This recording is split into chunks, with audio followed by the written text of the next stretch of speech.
Yo, good evening, everyone.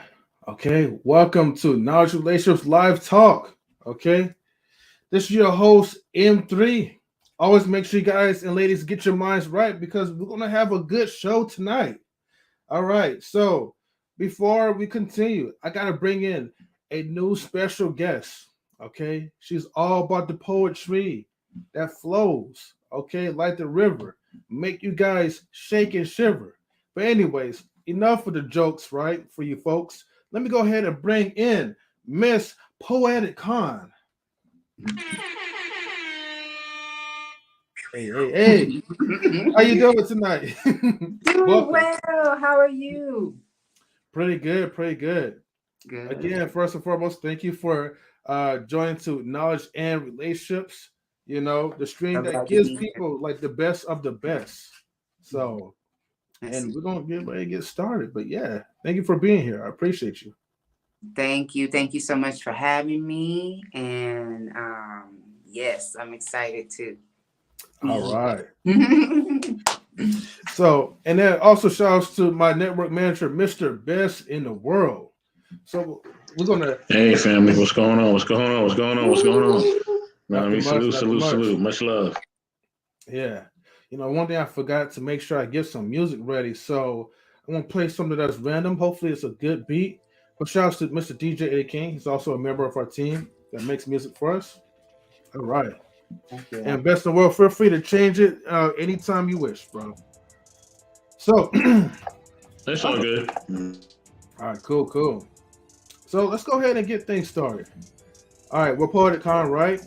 First, the first question I'd like to ask you is pretty much if you could tell us about yourself. I mean, who are you before you became the poet that you are? I'm a mom. I'm a mom of two beautiful boys. I have a 12-year-old and an 8-year-old. Okay. And yeah, they were kind of the beginning and the ending of my life. The beginning and the ending of the life I thought I was supposed to live, and the beginning of creating the life I deserved. They were the beginning of me having the strength to go for that. Okay. What else? I've always been into arts. Before I became a full-time poet, I was, working 9-to-5 jobs and just I tried a little bit of everything. Nothing ever really fit with me, stuck to me like the artistic world, the word world, So, so today, I host, I'm a publisher, I curate events, I do workshops. I'm looking to do workshops with kids as well. I'm trying to do, I made the switch at some point from poetry being a hobby to being monetized and the bread and the butter. And so yeah, that's what I represent. Just, you know, the mothers, the single mothers, and the abundance, the overcome. Yeah. Okay. Yeah. Well, you know, shout outs to, like, you know, the mothers, whether you're single or not. Shout outs to the mothers all over the world who love their children, take the best care of them. You know, although, like, you know, parents are not perfect, but hey, you know, when you have love for, like, your kids, you'll do whatever it takes to make sure you provide better life, better opportunities. So shout outs to that. You know? Yeah. No matter that as a proud moment. Okay. Definitely salute to that, man. Salute to that. You know what I mean? Also, I see salute to Marcus. I see you in the chat, brother. You know what I mean? What's going on? What's going on? You know what I mean? You know, Sister Khan, I love the fro too. The fro is phenomenal. I'm loving the fro, man. I'm loving the fro. You know what I mean? It's taking me back to the you know, to the days where we really, you know, was with that power. You know what I'm saying? Yeah. One, you feel me? Represented it. You know what I mean? Yes. I'm very intentional with it. So thank you. Definitely. Yeah. You're welcome. You know, it's something about the fro, man. Like, I'm just so attracted to women that be wearing, like, the natural afros, because yes, it does represent, like, power, but it also represent, like, liberation and security. I may be going deep with this though, but really, because see, a lot of times, right? You know, when we, you know, see, like, our own people, they feel like, okay, in order for you to kind of step up into the corporate world, you have to kind of wear a wig or wear extensions, but that is far less from the natural roots. Yeah. And I understand that certain companies will actually have the audacity to tell you, hey, you know, this is not appropriate. Your afro is not appropriate enough. Your dreads is not appropriate enough. Yeah. But if you go back, you know, like, our ancestors wore dreads. Dreads was a symbol to something. Even for, like, the men, it represented some type of masculine presence. I don't know what it is about with the dreadlocks, but it just, I don't know, it just brings some type of confidence in that person.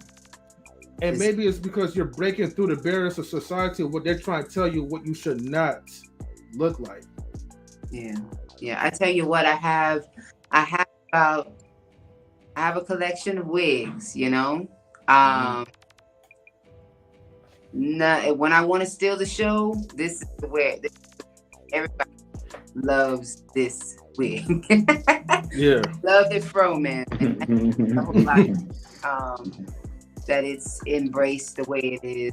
You know, at times, it can be a little intimidating to strut your natural as a woman. It can be. Really? And okay. I've went and applied for a job to host at a restaurant, and went in there with my fro, and you know, didn't get the call back. You know, hey, it's all good. You know what I mean? It's very much. It's very much. You know, people want things to look a certain way, and I go against the grain with my intention. You know, sometimes making things harder for me, I guess, but I don't see it that way. I think, you know, and I put that hair on and put glitter in it. Yeah. And let them have it. Sister's giving me Angela Davis vibes, man, for real. Off top. You know what I'm saying? I'll say this too, like, and this is just from experience, like, you know, I did a set of business forums with two companies, and one was very, very accepting, and you know, and when I go to these business forums, you know, I'm dressed up, shaven, haircut, you know, nails cut, everything looking proper, cologne, everything good, and I went to one forum, one business forum, and you know, the people that were there who wanted my services was very, very accommodating, very nice.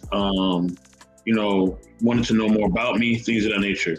The other one I went to, you know, lied about the time that I got there, you know, and told me, even though they didn't really speak that much English, somebody told me that I wasn't qualified for a position. And I'm like, well, I went to school for this position, so how am I not qualified and I have the experience? Wow. So, but this is the things we go through, and it's something to be expected. No matter if you wear a fro or you clean shaved, it don't matter, man. Whether you dress like M3 or you sagging, they're just looking at your skin color. You know what I'm saying? And that's unfortunate, a lot of times, but that's just what it is. You know what I mean? So even if we put our best foot forward in every way, you know what I mean? If a company, if somebody wants you based on your qualifications, they want you.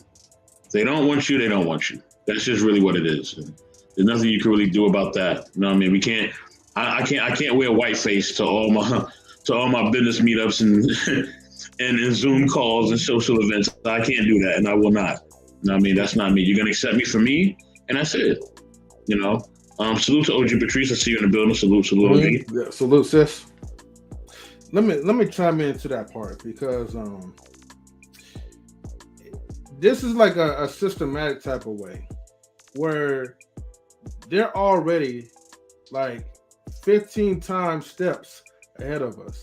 And what I mean by that, by 15 times, this is pretty much generational wealth. And in order for you to create generational wealth, you want to keep it within your own family bloodline. So let's say you're applying for these jobs for a white corporation, maybe a Middle Eastern corporation, any corporation that's non-black. We're usually the ones that's more open, more about equality. We'll let anyone in. Sometimes we may discriminate our own people because of class or whatever. But the point is that the other people, they're already ahead of us. They know that in order for their ancestors, their descendants pretty much get the best of life, they have to make sure they keep it within themselves.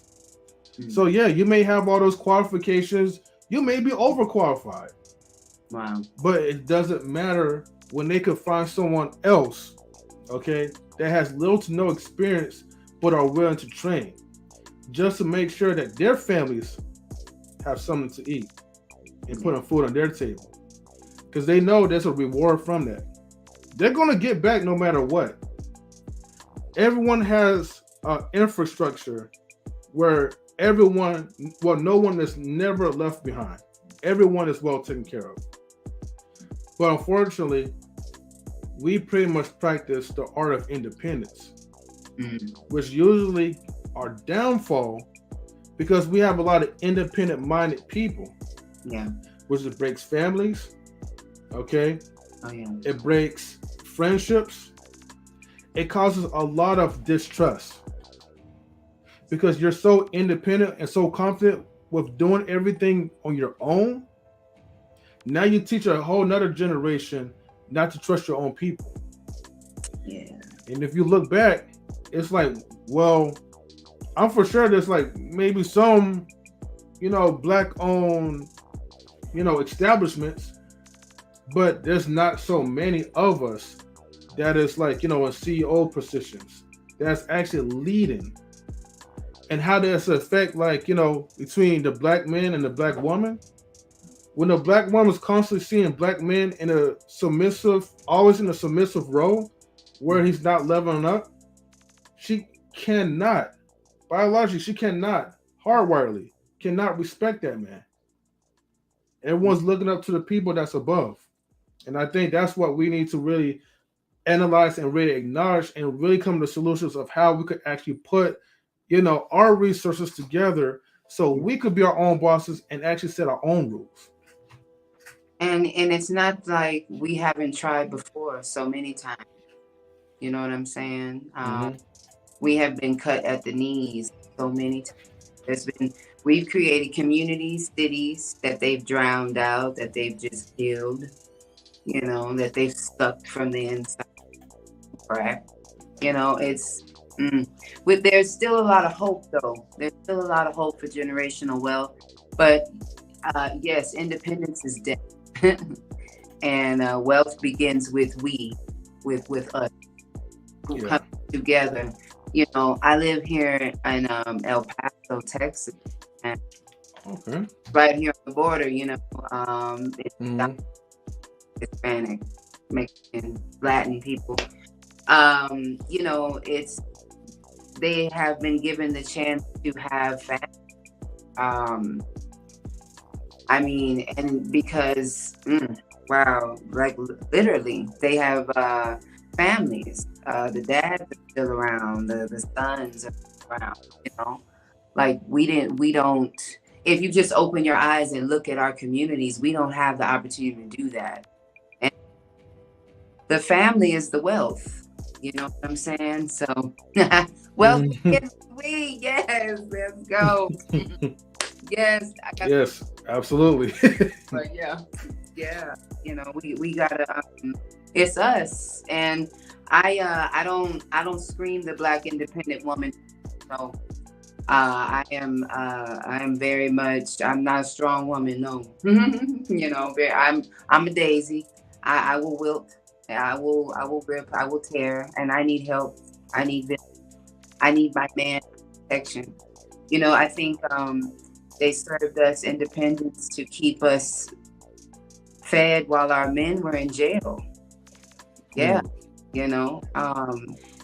so we were. I wish that we could have the same opportunity for family as other cultures have, because we have essentially been robbed of that. I'm living proof of that. So 70% of our families are living proof of that. So yeah, that's what it is, man. But there's still opportunities to make wealth in this old America. Oh yeah, and generational wealth. If the Black man and the Black woman can get on the same page, we could make money together. Oh, absolutely. And then we unstoppable. They don't want to. You're absolutely right. And I'm actually glad that we're starting off with this type of conversation, because our people need to hear this.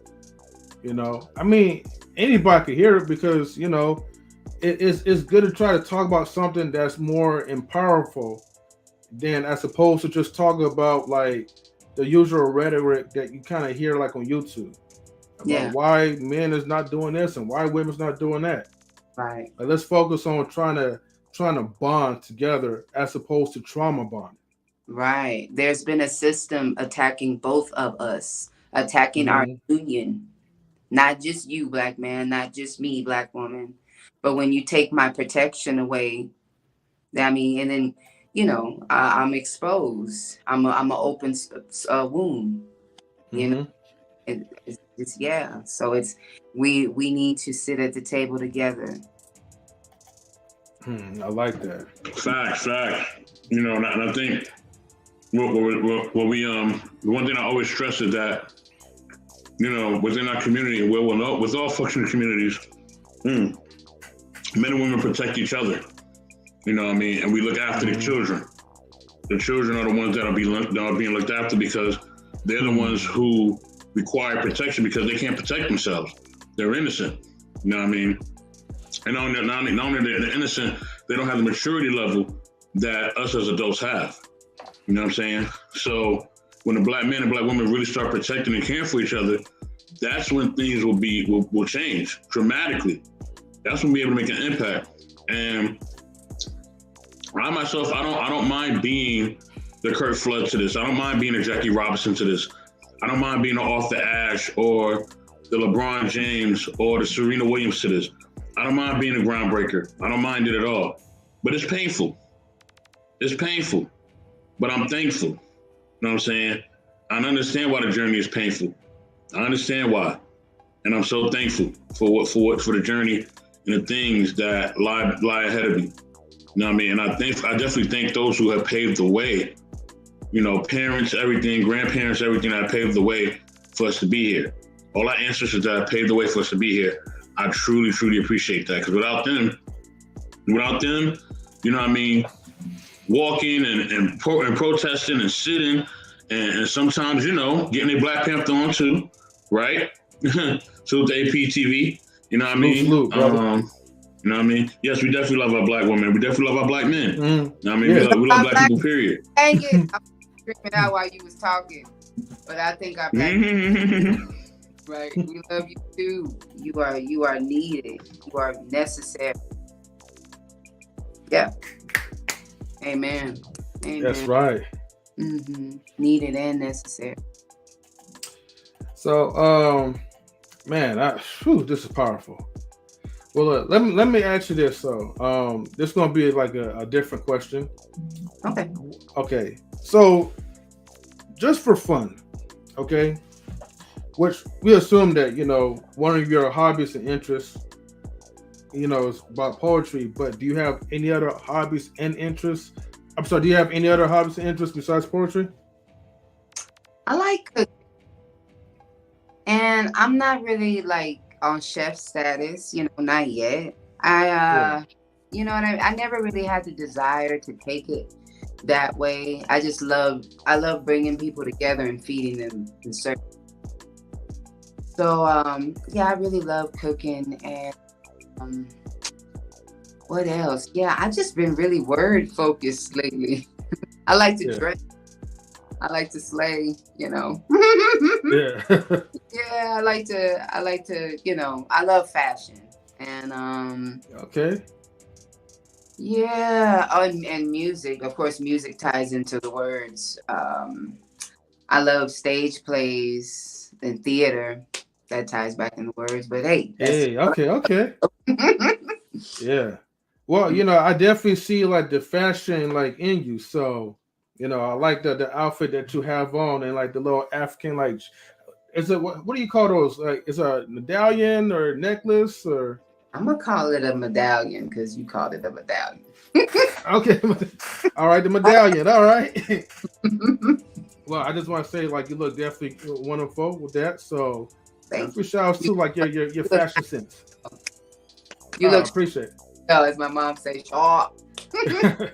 Thank you.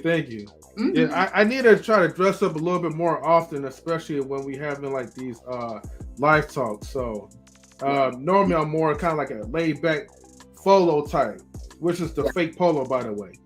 Right. What's wrong with that? Hey. Yeah. Make it work. That's right. Okay, theater arts. So funny thing is that like I have a major of liberal arts. So I've done theater, improvisation. So how does this kind of ties in with the live streams? I think it really ties into it because sometimes like you just gotta go with the flow. Everything is unscripted. I don't come with like a whole lot of preparation because I feel like the conversation should flow naturally. Right. Even if we have a couple of hiccups or two, like, hey man, it's all good. Right. We may have people watching from left to right, but part of like the arts is getting out of yourself. I was like a shell before I started taking theater classes. It was hard for me to really talk, open up or whatever. I don't know. It was just something about me. I was just nervous when it comes to talking to a substantial amount of people. But once I got on the stage and I kind of broke through the barriers of like stage fright, oh man, it was smooth sailing. Give me the lights. Yeah. Lights. Just the light. Okay. I will think the lights then, Yeah. I mean, I think that theater is beautiful, especially because theater is the right in the middle of the masculine and feminine energy. You have to have both to execute it well. You know what I mean? And it's a safe place for a male to be emotional, be animated, comical, what I mean? Without being,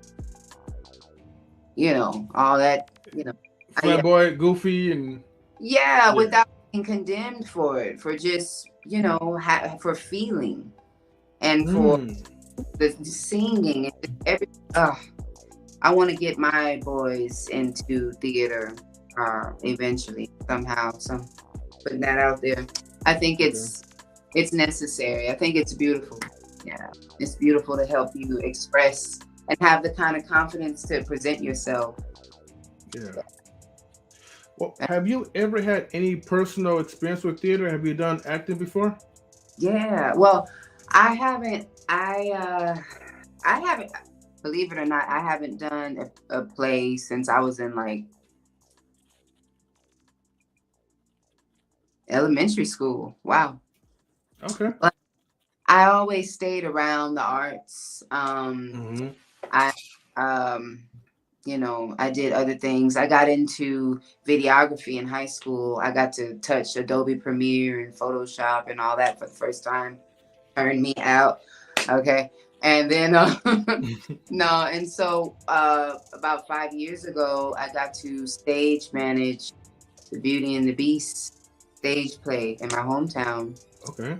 And man, there's nothing like building your props and moving that shit, and and just the musicals, and yeah, I love that so much. So I do have some experience with it, but I haven't been on the stage.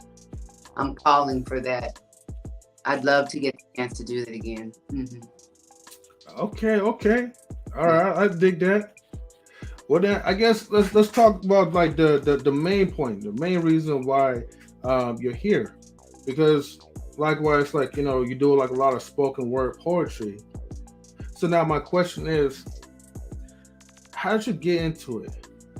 What inspired you to go in a journey of becoming a poet? I have a lot of questions that kind of subsequent to that, like what was the good, the bad, the struggles of it. Because nobody becomes a poet overnight, right? Nah, well,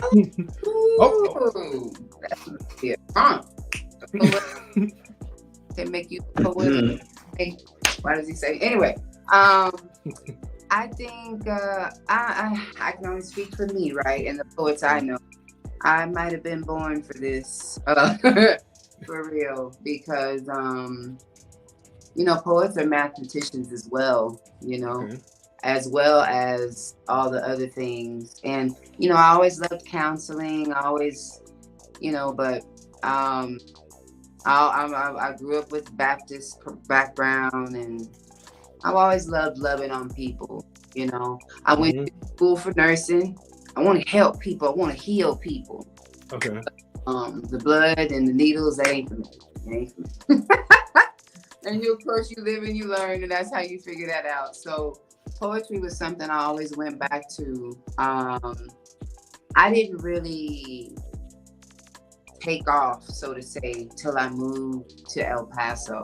And COVID really, I became an international poet through Zoom, but yes. I really, so what made me like, okay, we finna get out here and do this. We finna be Nikki Giovanni in her prime. Yeah. But was George Floyd. George Floyd's death was the day before my 36th birthday. 36. One of the, I don't really exactly. Hey, we're gonna keep that to myself, but no. So anyway, that was what really inspired me to just like grab on to what was there, holding on to me, to just allow it to hold on to me, to just let my heart break. And also that year, one of my second son's father got sentenced to 2 life sentences. Oh man. And so just processing all of sorry to hear that, family. Thank you. Processing all of what we go through as Black people, and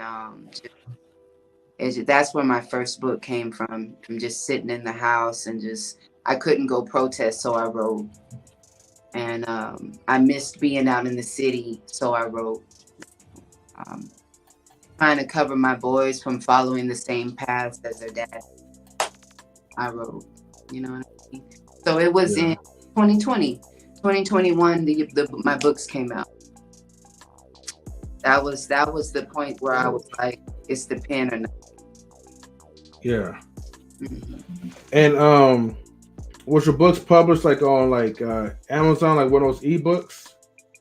I'm that's coming soon. Audiobook too, but it's on yes. So this one is on Amazon. CPR to My Dreams. Fam, do you mind if I zoom in on you? Are you sure that book? Okay. Hey now, this is CPR to My Dreams, an ode to 2020, written by Khan Rass Fiyaa, and it is on Amazon. If I can, I have a link tree as well. It's in my link tree also. But yes, you can get a copy of that. I have 2 autographed copies. Real quick, if anybody wants to purchase one, I'm giving away a book with anyone. Whoever purchases one tonight off of this stream. Okay. Salutes to the black woman, sis. There we go. Something like that. This is salute to black women. Yeah. Nice. That's dope. Salute to Black Men anthology. I'm in both of them as well. Oh man, okay. So that kind of reminds me of Queen Mother Shahrazad Ali, how she wrote books for both the black man and the black woman, how to understand each other. You know what I'm saying? And both of those books are impactful. I know I read that book, and 3 reads that book. Salute to Daryl Long. Salute to Ramadan, sister. Ramadan, I see you, sister. Also salute to Ruthless Truth. I see you, brother. Salute to everybody in the building, man. Much love to y'all, man. Much love. But I love how you gave both perspectives for the man and the woman, and just saluting both of them, because we need that. We need that more in our community. You know what I'm saying? And we need more of that, structure, and more of that love and just that acceptance with each other, within our community overall. So yeah. I realize that a man needs a safe space as well, Yeah, a man wants a safe space to put his heart. And the way that women look at ourselves, whatever we're going through, because we be going through our own thing, we don't see that as possible sometimes. We automatically see that you can't possibly want good things over here, because all I see is bad about myself, So we got to do healing. We got to do a lot of healing. And but I'm learning to allow myself to be a safe space and love and be a place to love. Amen. And to give love. I like that. Definitely. Yeah, we definitely have to do the best we can to bridge the gap, bridge the mistrust, repair, rebuild. So, definitely salute to you for those books. And I'm definitely gonna buy those books after this live stream as well too, though. So, we gotta represent. Represent. Yeah. I told him I had a show. I told him. I don't know what they right now. No, but if they knock again, I'll let them come in here. But we got to intentionally reach for each other, man. We have to reach for each other. And as I'm healing and becoming a better woman, becoming a woman that can look my son in the eye, I gotta.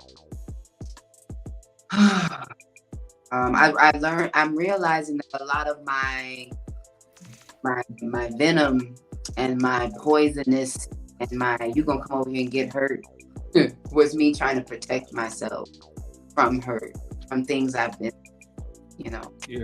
things that were opposed on me when I was a child, from being, from not having my protector. I didn't grow up with my. So just all those things, just automatically anticipating somebody wanting to hurt me. I've had to, come on out of that. If I am love, I reach for love, and allow someone to reach for me in that. Yeah, man. I wish that we I want to give a million talks about our black men and black women finding each other, because man, we need each other so bad, and nothing to a black man, and I don't just mean that. Yeah. I understand, sister, and I love the fact that you really expanded upon that, and you really built upon that, especially understanding the traumas of not having certain parental figures in our lives. And I grew up like that too. I didn't have a certain parental figure in my life, and I had to battle through that. And I kind of just met that parental figure 2 years ago. Well, actually 2.5 years ago. So it's been a journey, and I had so many hopes and expectations, but I had to see that a lot of things I was looking for from that person I already had. You know what I'm saying? And that was profound for me. And you know what I mean? And a lot of times we were looking for people to be other things outside of us when we're already that within ourselves. You know what I mean? We are love, we are companionship, we are all those things, within ourselves. Of course, we like to have that with someone else. That's cool too. But if we can have that within ourselves first, man, that's the best feeling in the world. Knowing that, man, like I'm profound within myself, and I love myself more than anyone can really love me or give to me. Salute to Reggie the Tree. Salute to you, brother. Salute to K Marion. Salute to Big Rick Slash. Big brother, what's going on? That's my homie. Salute. One of my beautiful black man friends that I love. I appreciate that so much. Yeah. Thank you for just letting me have that moment to say that. We spend a lot of time on healing the woman. We need to heal that man. We spend a lot of time on protecting the woman. The man needs protection as well. Amen. No, anytime. True indeed. I mean, our goal really is to pretty much provide like an open space and opportunity for anyone, whether you're a major person or someone that's minor in the eyes of the crowd. Sure. We just want people to come and feel that they have some type of empowerment, to walk away with something and just learn. I mean, this is like an entertainment. I'm sorry, go ahead. Can I ask where are you guys out of? Where we're from? Well, I'm from like Oakland, California. I know. So yeah, we're in the Bay Area. Oh, hey now. Yeah. Woo. Now for me, I'm originally. I'm sorry. I'm originally from Brooklyn. I'm originally from Brooklyn, New York. I moved to California over a decade and a half ago, and so that's been my journey and my transition. Salute to Savagely Humble, aka It's a Hard Not Life. And if you could post Sisters Ramadan's quote real quick, you know what I'm saying? This one? Yeah. I like what she said there. That's definitely key. Star. Yeah. I love me some you, Queen. I love me some you. We got to be intentional with our sisterhood too. Yeah, because that has lost in the wind and the flames and the screams and as well. So I'm very intentional on that as well. So I'm so grateful to be here, sharing this moment with me, Queen. Yeah. Yeah. Yeah, it's a blessing, Yeah. And thank you for blessing us with your presence, So definitely appreciate it. And and definitely shout outs to Savagely Humble. I see you. Thank you. I need to dress up a little bit more next time, And then yes, definitely with the shout outs. Yeah. Okay. What I was gonna say, let me go ahead to my next question. All right, so in what ways, right? What brought you here, to social media? Because you could be doing anything, but I know you have a social media account, so I'm not a foot to the pavement kind of person.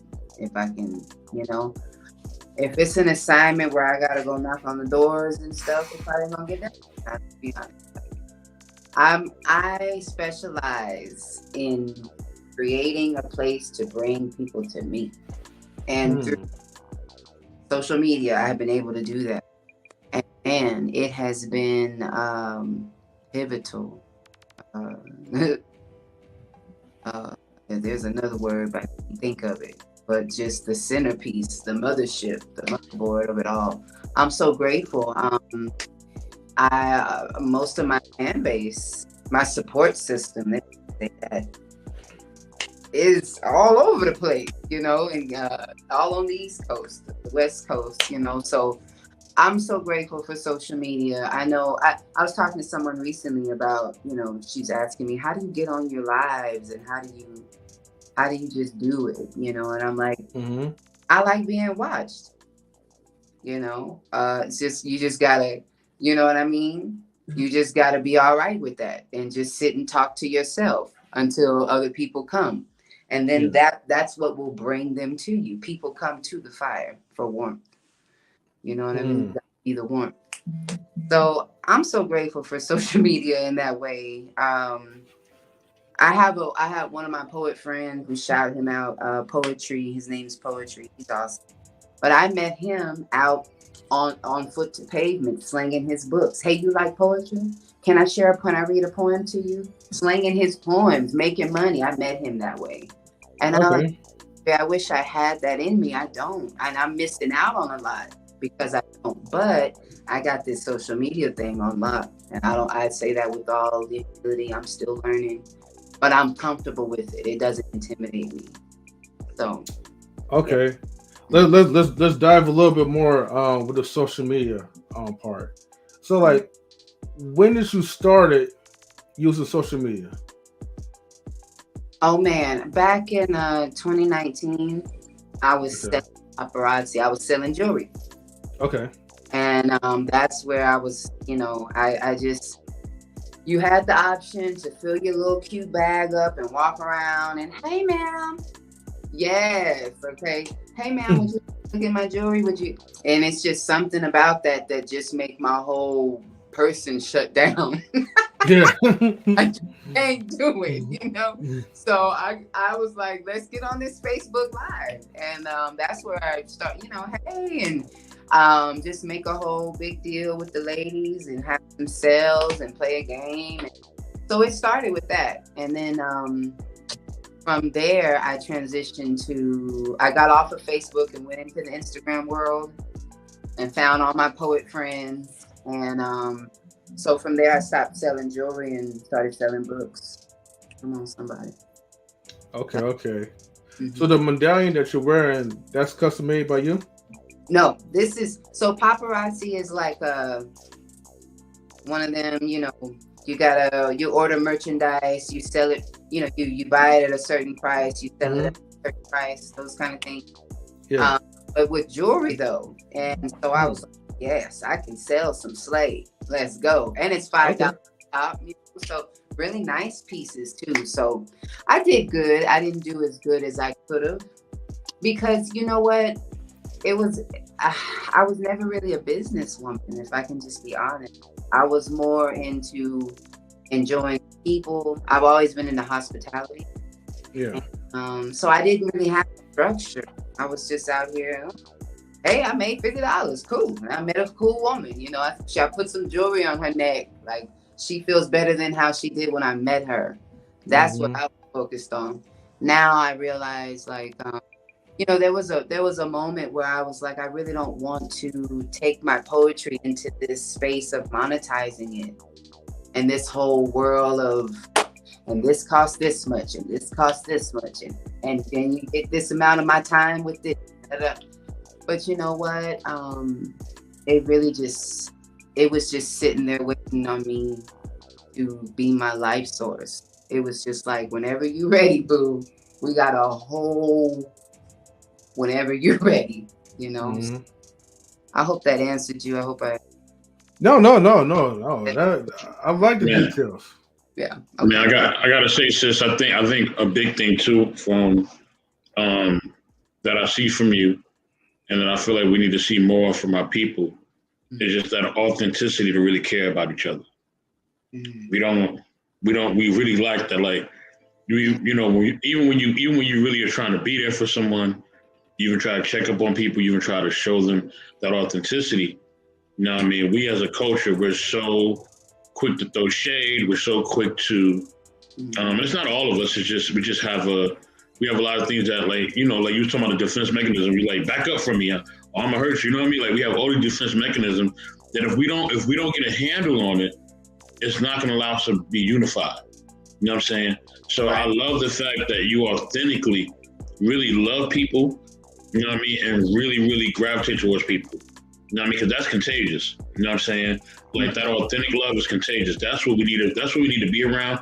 And that's what we need to aspire to. You know what I mean? Nothing else matters, being in business or even having a lot of money or having a lot of this or that, a lot of that. None of those things are going to matter at the end of the day. What's going to matter is how much love and how much of yourself did you give while you were here. Amen. You know what I'm saying? And I think the person that spoke to me the most from that is two people in my life that are no longer here. One was my Aunt Vouaghn, who raised me. Salute to her. She helped, played a part in my raising. And the other person was our beloved sister in the stream, QueBee Jones. You know what I mean? She passed, she transcended late last year, the last day of last year. But in her transcendence, she left a legacy of love, of true love, and of loving others, no matter where they at, no matter who they were. She always spread love to everyone that was around her. You know what I'm saying? To the point where her alma mater, lit up their whole school in salute of her. You know what I'm saying? And yeah. Yeah, because that's what that real love gets you. Yeah, you know what I mean. And I see how much impact that this woman, who at times couldn't even, go from A to B due to different health concerns, but was so impactful from one area that she was in. You know what I mean? So that showed me if that woman can show that much love, and she's not really able to even move around as much as I am. You know what I mean? I have to do it. You know what I mean? I have to continue to be that beacon of love. Even if people don't want to be, even if people don't decide to be, I need to stick on my journey and stick to being who I am. You know what I'm saying? So, salute to you for being that for others, for healing them, for providing hospitality, providing a safe space. Like even in my own home, all my curtains are open. I got the sunlight coming in, all the clouds coming in, whatever. You know what I mean? Because I need that. I need that. And they talk about it too. It's healthy for you. It's called endorphins. It helps you out. You know what I mean? It betters your health. But if you're always in the shadows, you're not letting the light shine upon you. Then you're gonna be, not in a positive, loving spirit. Once that light shines on you, all that love, all that positivity comes shining through as well. So yeah. Definitely. Yes, amen to that. Going back, I know you said that you're in El Paso, Texas, correct? Yes. Was the place where you were born? No, I'm from Corpus. I was born in Corpus Christi, Texas. Corpus Christi, Texas. Okay. Never heard that part of the town, but I am familiar with some parts like of Texas, more like in Dallas and Fort Worth and Arlington area. But I know, like, reason why I'm asking that question about Texas, because usually people from Texas, they have a certain mannerism. So like I hear the mannerism like in your voice, I was like, oh, okay. But it doesn't make sense because earlier you did say you're from, that part of Texas. Right. And Texas usually has like a larger Bible belt. Not saying that, Christianity or religion has something to do with it, but in some cases, the way how you guys like treat other people, like the hospitality, when I hear the word hospitality, I'm like, yes, that is a Texas thing. So I'll take that. Thank you. My family out there, my dad, they're all about hospitality. Yeah. I have a last year around this time I was going through a really hard financial space. And I decided to come up with this. I came up with this concept of poems and plays. And initially, it was going to be like a Uber Eats kind of place off, you know. But my car, she's a hoopty, you know, gotta conserve her.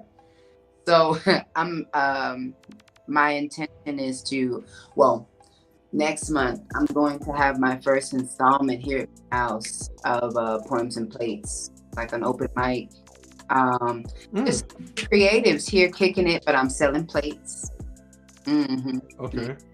You know, but we I want to see if maybe I can have one or two people here in the books, because I have it's not a big apartment, but it's enough. My mom threw down in a 2-bedroom apartment when I was growing up, so we're gonna have a little bit. I love bringing people together, man. Serving is one of my gifts, and you know, I want to. I missed congregated laughter during COVID. You know, I missed us so much. So I'm glad that things are settling in or down or through or whatever the case is. And I look forward to. I want to find a venue here in the city to do my own shows, but I haven't yet. And I don't really want to push on people. I want it to be like somebody was looking and they came across me and it was just magic. You know, I don't really. Yeah. But at the same time, you do need to question and ask, because you'll know if you don't ask. So I'm kind of in the middle of that. But I figured in the meantime, I'll bring them to the house so I can cook, and not too many people. But yeah, I think that's going to be great. Let me ask you a question. What are the best parts of like Texas? Like just, scenery wise and things to do that people can really enjoy and just really enjoy the ambiance of that. I heard Austin, Texas is really nice. I heard Dallas, Fort Worth is very nice. Dallas.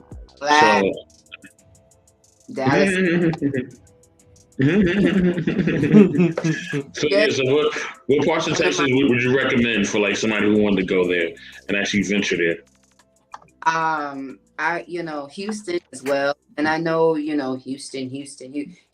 I'm from Houston, used to be a pickup line back. Well, I'm from Houston. Don't nobody get. Anyway, I'm sorry. Okay. Houston is beautiful. Austin. One of my fondest memories of Austin was, maybe about 1:30 in the a.m. I look up and every color nationality is bumping the same beat. That's Austin in a nutshell. I'm talking about every color you could possibly think of, all in the same. You know what I mean? Yeah. I spent 1.5 years in Austin. Austin was beautiful. Dallas is, my experience in Dallas is seeing wealthy us. We out there having things in Dallas. We in expensive hotels. We got the Rolls Royces parked outside. Yeah, I've seen it with my own eyes. So that's and El Paso is great too. Don't get me wrong. It's desert though. It's not humid. Don't come in June. You might just combust into some. June is hot as hell out here, literally. Anyway, but it's beautiful. We have a very intensive art scene out here. You're gonna find some good food here. It's big. We have mountains here in El Paso, Texas. We have mountains. So Texas, but the desert mountains thing is like from San Antonio to. Yeah, I heard about San Antonio too. Yeah. From like San Antonio to me, it's just a big ass space of. It's like 10 hours of just dirt. It's so big, like I can't get to anybody. Dallas is like 10 hours away. Corpus is 12. Austin's 8. All the other big cities. But I love it though. I'm not committed to staying here though. I appreciate you, Texas, but I wouldn't mind seeing something else. I'm just putting that out, universe. Yeah. Anyway. What about California? She's like, yo. Lord Jesus, no. Actually, I went to California for the first time in my life last year. I took my kids. We got in a rental and we drove that 12 hours. It was the best experience of my life. Let me tell you something. I would go back to Los Angeles right now. I take my toothbrush and my poetry. Okay. And you can fucking Los Angeles. It was beautiful. It was so beautiful. And it was us at the embassy suites, us having things, us together. It was beautiful. I loved, and I got to take my kids. They don't even really know what that means just yet. You know, like y'all went to Los Angeles. It took me 37 years to get out here. But yeah, I got really excited thinking about that because, oh man, California's beautiful. I see why. That's the last time I've been to. It is. Yeah. The best part is like the road trips. I was saying the best part is like the road trips. You know, especially like, well, my best moments is like when we're caravanning. So when we have a large group of people and we're just going out there, it's just something about that. The energy just exudes, as opposed to driving there by yourself. You know, right? But other than that, like me and Red, you see like a whole lot. Yeah, you're like, man, like. If my destination wasn't at this particular site, I'll be stopping over here. I'll be stopping over there. Because I like to shoot different foods. I like to try them out. You know, so yeah. But I'm trying to go to a lot. Try because I'm not. You know, I'm just trying to make sure what I should do. But I'm trying to go to Las Vegas next month. I have a possible feature out there. Yeah. So heck yeah, man. As we choose violence today, I know that's right. MC said, I choose violence today by being a savage in clothing. Shouts to KR crew. Shouts to you, Wally, as well. You know, salute, Wally. Wally, salute, man. salute. Yeah, I was like, man, this is gonna be a good interview. I'm like, I have to step my game up sometimes. So, but thank you, salute. I might get some new gear, man, in the soon future. I'll say the distant future, very very soon. That is, you know, because I like this type of style, but normally because like I do work, a lot of times I'll say like probably 2 or 3 times like a day, you know, is when I could really kind of like get into my regular gear. By the time I get home, I'm like, man, I'm already ready to like eat dinner and go to sleep or get ready for like a live stream. So yeah, so it kind of feels good to kind of, you know, be in my dress self again. To put it on, how you say, to put it on. Yes, to put it on, right? Yeah. All right, question, right? Now with poetry, if you were to be put on the spot, right? Not saying we would, unless you decide you want to, right? Are you not shy to like, you know, bust out like a spoken word? I'd be glad to. I came prepared. Totally. You know, I got to be prepared to a degree. But let's see. And then the other question, right? Okay. Is that do you do poetry like on the go? Meaning like, okay, like improv. Let's say like we pick like a subject or something, right? Or some nouns, like I don't know, like cat, dog, whatever. House, you know, something like that. Right. And then you make a poem out of that. Do you do that to like a certain type of degree? I do. I improv. Yes. Okay. I improv. I can time you know, of course, then I can time myself and go for a good few minutes. I used to could only do that in a certain space of, and then I eventually came to a space of You got the words. Use them. Okay. Yeah. We might play like a little challenge game like later, probably in the next minute. Okay. But chat, right? Think of like, okay, if you're still watching, think of 3 words that you want to put down. Put it down in the chat, and then after the next minutes go by, then we'll take a look at it, and then we'll see if we could kind of mesh it in together into a poetry. So see if there's give the chat something to do so they can interact with us. Come on, chat. Yeah. Go ahead and add some words into it, but yeah. Okay. Now my other question is, I'm gonna make sure I pull this one up because I don't want to forget. Now, when you first heard about, when you first got the invitation to join Knowledge in Relationships, what was your first initial thought about us? Mm-hmm. And why you decided to give us a shot? Oh man, I appreciate consistency. Consistency? Okay. I appreciate consistency. Plus, you're Black. That's 50% of it right there. Exactly. Black is never whack, y'all.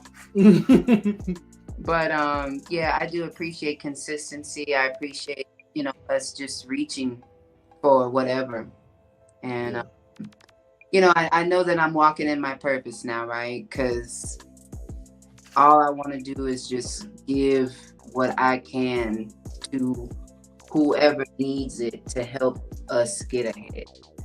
You know what I'm saying? Mm-hmm. So that was, very supportive, very just, I love the captions. I'm particular about that. You know what I mean? So yeah, I was like, oh yeah, let's do it. I'm in there. Let's see. Let's talk about it. And I did check out one of the previous videos because I do that. I'm a review checker. Oh, okay. You got to know what the hell going on. Well, yeah, you can't come up to the shows and not know what we do. Know what to expect. So yeah, because there's some places that don't deserve my energy. Yeah. Amen. Facts, sister, facts. Mm-hmm. Mm-hmm. And just to put this out there, because here's the thing, with us, we try to deliver the best that we can with our content. So you're not gonna just see me and you see Mr. Best. You're gonna see the majority of the members of our team, and each and every person have their own personality and their own different styles. So maybe one stream you may see, hey man, wow, M3 and Mr. Best, they're having, spoken word, or they're having poetry night or something. And then the next stream, you may see somebody talk about money or talk about women or talk about men. Nice. The thing is, we know that we cannot stop from someone, who's highly sensitive to get offended by what we say. We just tackle all aspects. Right. But we know you guys will keep coming back because for some, they look at it for entertainment. Some will come to our channel for education. So I guess in my new terms, I'm just going to say we are a educated / entertainment type of channel. And, we don't want to give you guys that's boring. We still got to spice it up a little bit. You know what I mean? Right. Dang it. You come for the spice. You come for the spice. but when you leave, we will make you think twice. Yeah. Oh, yeah. Ramadan, Reggie, I see you guys, okay? I'm loving this participation, okay? Wally, if you have 3 words that you want to add into it, write it down in the chat. Anyone else who is watching, write your 3 words in the chat, please. Or, you know what? Also, if Poet Khan, if you don't mind, do you mind people coming up and interacting with you? Would you like that to happen? No, I don't mind. Okay. All right. Awesome. Hey, thank you for asking, Mr. Best, because I know we are at the 1 hour mark too, though. So yes, usually, and I do kind of fail to kind of, put this disclaimer out there. Usually, after we have our interviews, usually after the 1 hour mark, between 1 hour, 1:15 and 1:30, we usually like invite, the guests to come up, but they gotta be respectful. And one thing about our guests, the majority of the time, they are respectful. And sometimes we're gonna have some trolls, which we will time them or block them out. So, Sometimes. Yeah. Yeah. Here we go. I'm trying to text box so I can text these words in here so y'all don't. So I'm prepared. So okay, I think I got myself together here. Okay, no problem. Yeah. Hey, so let's do this. Whenever you're ready, we could highlight a couple of words. Okay. And then feel free to make something out of it. Okay. On the go. I'm ready. Okay. Would you like me to put like a timer up? Let's say if I give you, actually, this would be more chances. What if I give you like a minute? Would that be helpful? Okay. All right. Yeah, that's right. Get your water ready. Okay. All right. And then hold on. We have Chantel. Okay. So Chantel, I don't want to butcher like your middle. I'm gonna say Chantel Castle because I can't, butcher like your middle name like that. That would be disrespectful, But she says, "Hey, Khan, my love, beautiful interview, darling." Aw, the honey. Salute. It's Chantel Tremaine Castle. Salute, sister. Right, also, we have She Stole My Thunder. What's going on? She Stole My Thunder. She Stole My Thunder.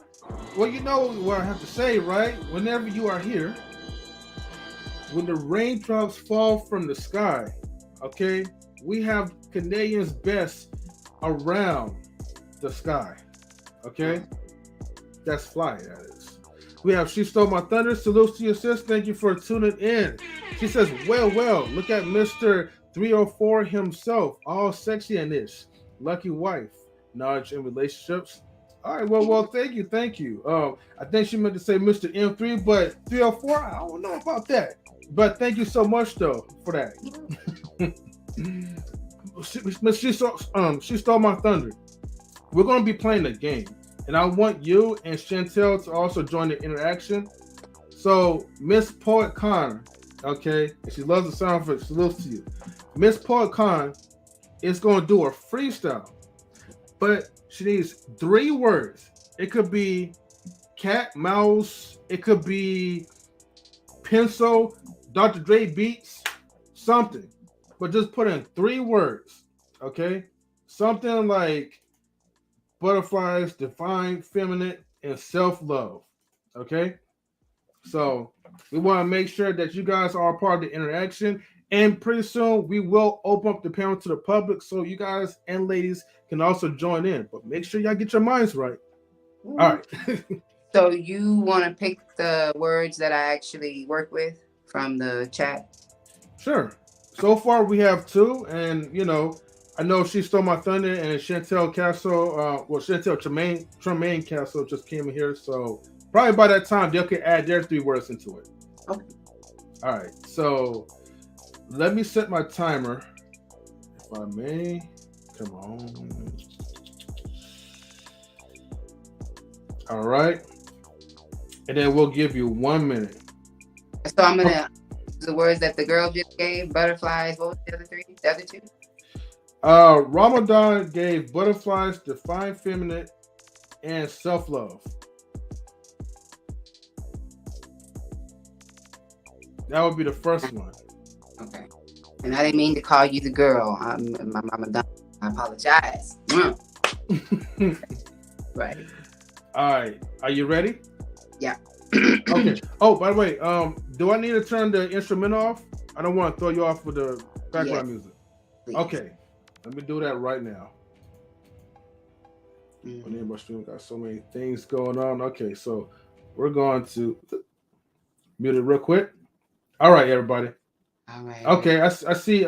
She Stole My Thunder. She got something too. So, all right, salutes to you. She Stole My Thunder. All right. So let's go with the first one. All right. Let me get the timer ready. And you said you're ready, okay?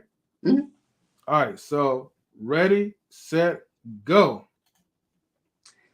'Cause you give me butterflies inside, and I cannot deny the feeling that I feel. This softness, when you kiss this, when you bring me close to you, my divine feminine is activated, captivated by your love.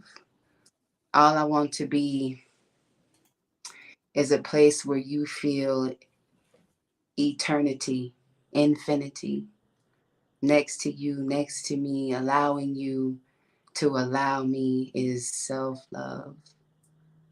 Me opening myself to you is a form of self-love, and I want to practice your love, our love, all day.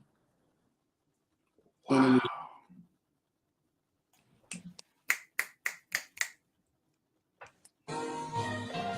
Yo, that was awesome. And I didn't know you had some vocals in you too, though. I was like, oh, lovely. You know? Salute, sister. That was incredible. Salute. Yeah, the chat is like, yo, let's go, right? I hear you. Hold on. Man, I'm so slow about sound effects. We got the finger snap. That's right. She says, yes, queen. And then Ramadan says, beautiful lines. That's right. Beautiful. Okay. So we're going to get ready with the next one.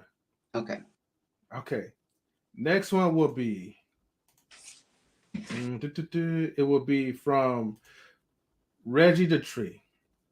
Here's his Oxtails, Encourage, and Mother of Kings. All right. Oh, yes, go. Oh, you ready? Okay, she's ready to go. All right. Yeah, I'm ready. Put a timer on. It's going to be on the upper right on your side. Ready, set, go. He calls. He says, babe, I'm done with this minimum wage, and I want to pursue generational wealth with you. But first, I need a handful of ass and a kiss and some oxtails and grits. Bell peppers and onions. Can I get the garlic slightly burnt? This porridge is meant to encourage you on your day. And I hope that listening to my voice says everything I'm trying to say. I'm here for you. You are okay. You are protected. You are the mother of kings, the queen of the rings. And I value you as mine.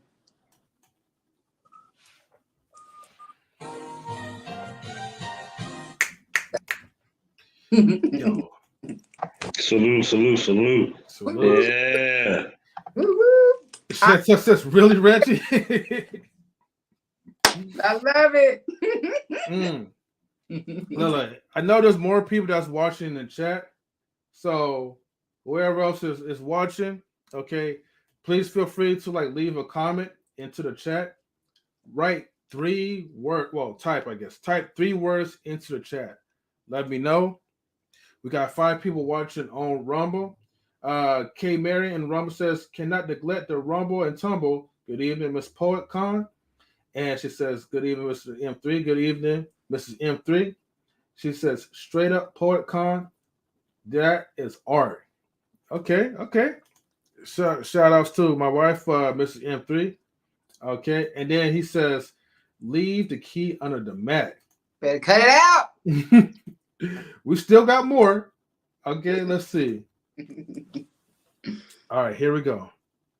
The next one is from She Stole My Thunder. Empowerment, peace, and joyful. Let me know when you want me to get my time ready.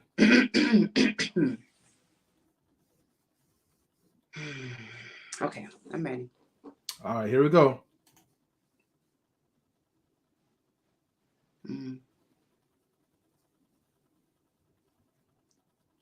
This peace I have, this joy I found, joyful, Lord. I adore thee for the courage you give me to face the day, to face my day, my 24 hours in this day. The ache that I feel deep within, missing my mother, no way to mend.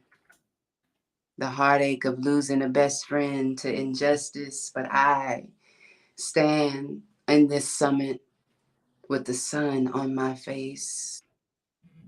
Ancestors creeping through the grass beneath my feet, giving me improvement, enlightenment, empowerment. I am bountiful, capable, and I made a way for my fucking self. The ancestors are proud. Amen. Okay. Man, another one in the books. See, that's some straight up poetry right here. I'm loving this. Okay. K Marion said in the chat, straight up, Paul Khan, that is art. Thank you. Okay. Reggie the Tree says this is amazing. Oh, also, K Marion, if you want to participate, all you have to do is type in 3 words for Poetic Khan to freestyle. Yep. And let's see. She says Rumble Tumble. Okay. Thank you. You know, definitely share the Rumble, share the love, right? Mm-hmm. We are streaming live on Rumble. And then she says, Reggie, she said, yes, that is amazing. She stole my thunder, says, knowledge relationships, you need to clip these sections afterwards. Good idea. Thank you. And Ramadan says, that was fire. Okay? Fire. I do agree. That was incredible. Mm-hmm. Thank you so much. And then he says, knowledge relationships, this is a wonderful platform. I subscribe. Reggie the Tree. Thank you, brother. Thank you. I appreciate you.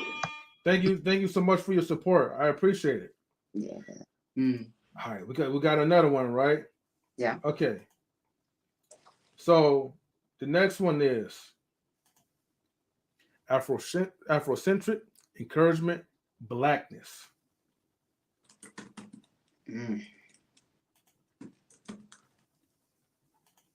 encouragement.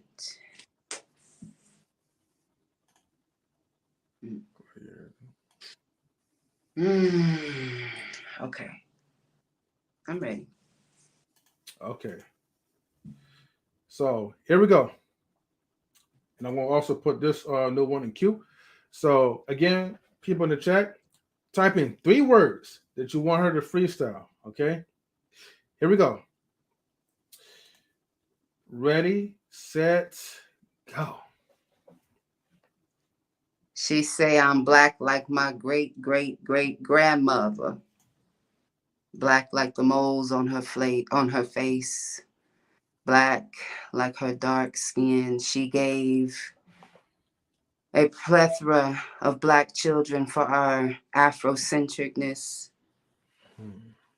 And I stand before you, melanated, mulatto, grateful, crushing colorism with every kiss, Afrocentrically, positively expressing this black joy for means of encouragement, meant to inspire you to smile in your melanated stance, prance, dance like our ancestors did in the moonlight and the sunshine, with the oppressor on our neck.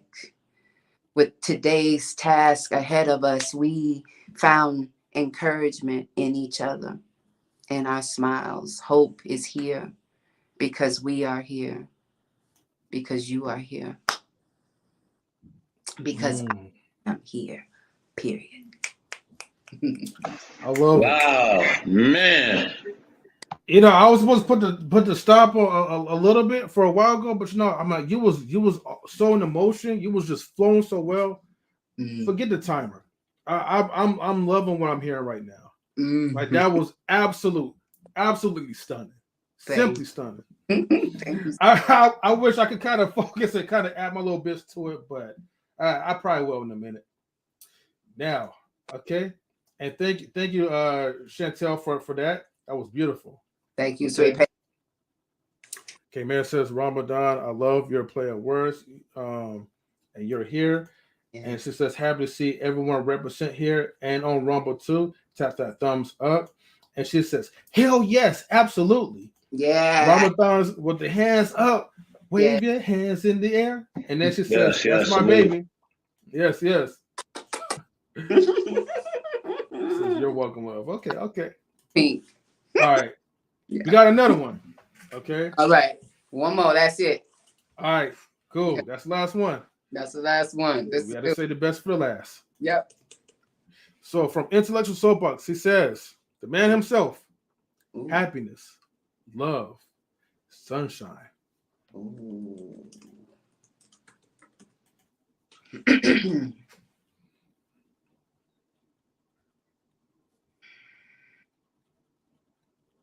Okay, I'm ready. Okay. And no timer. Don't worry about it.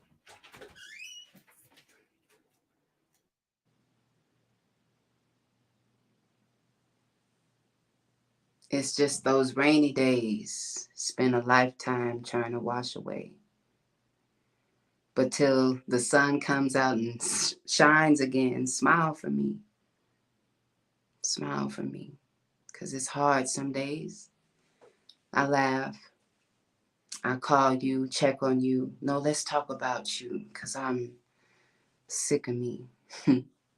Don't want to discuss this continuous unfolding of unfortunate events. It gets better.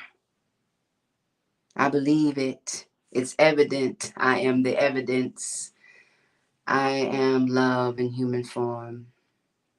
Breaking every norm, every boundary that was meant to stop me, both fathers in the penitentiary. I look at them and I see who they could be, who I pray they become.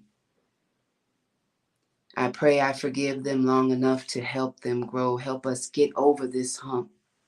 Because happiness,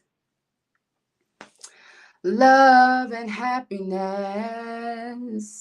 is on the other side. So I pry, I strain, I break these shoelaces, I crack these windows, I climb through the window pane. I'm going to find a way to reach this sunshine, because the sun is shining just for us. Dorothy said it, Dorothy meant it. And we got to receive it. We got to take off that laborious suit and prance in our birthday suit. God made a way for the sun to shine on my darkest day. Everybody wake up from the morning into happiness. Hello world, it's like a different way of living now. And I'm so grateful for happiness. Amen. Man, wow. Wow. So, it's crazy how you use those 3 words and you, oh man, I can't. Like that spoke to like my very essence of just me breaking free and being free at all times, like for real. Yeah. That's beautiful. That touched me a little bit. Yeah. Yeah, sometimes we have to create our happiness. We really do. And people say that all the time. And, you're like, oh, no, you really do. And then a lot of creating your happiness is just finding happy in what's around. It's just allowing, finding the beauty in what's here. So, yeah. We deserve the sunshine. The sun is shining just for you. Amen. Family salute, family salute. Look, Miss Khan, like I haven't played this in a minute, right? But we have to give you, okay, a round of applause.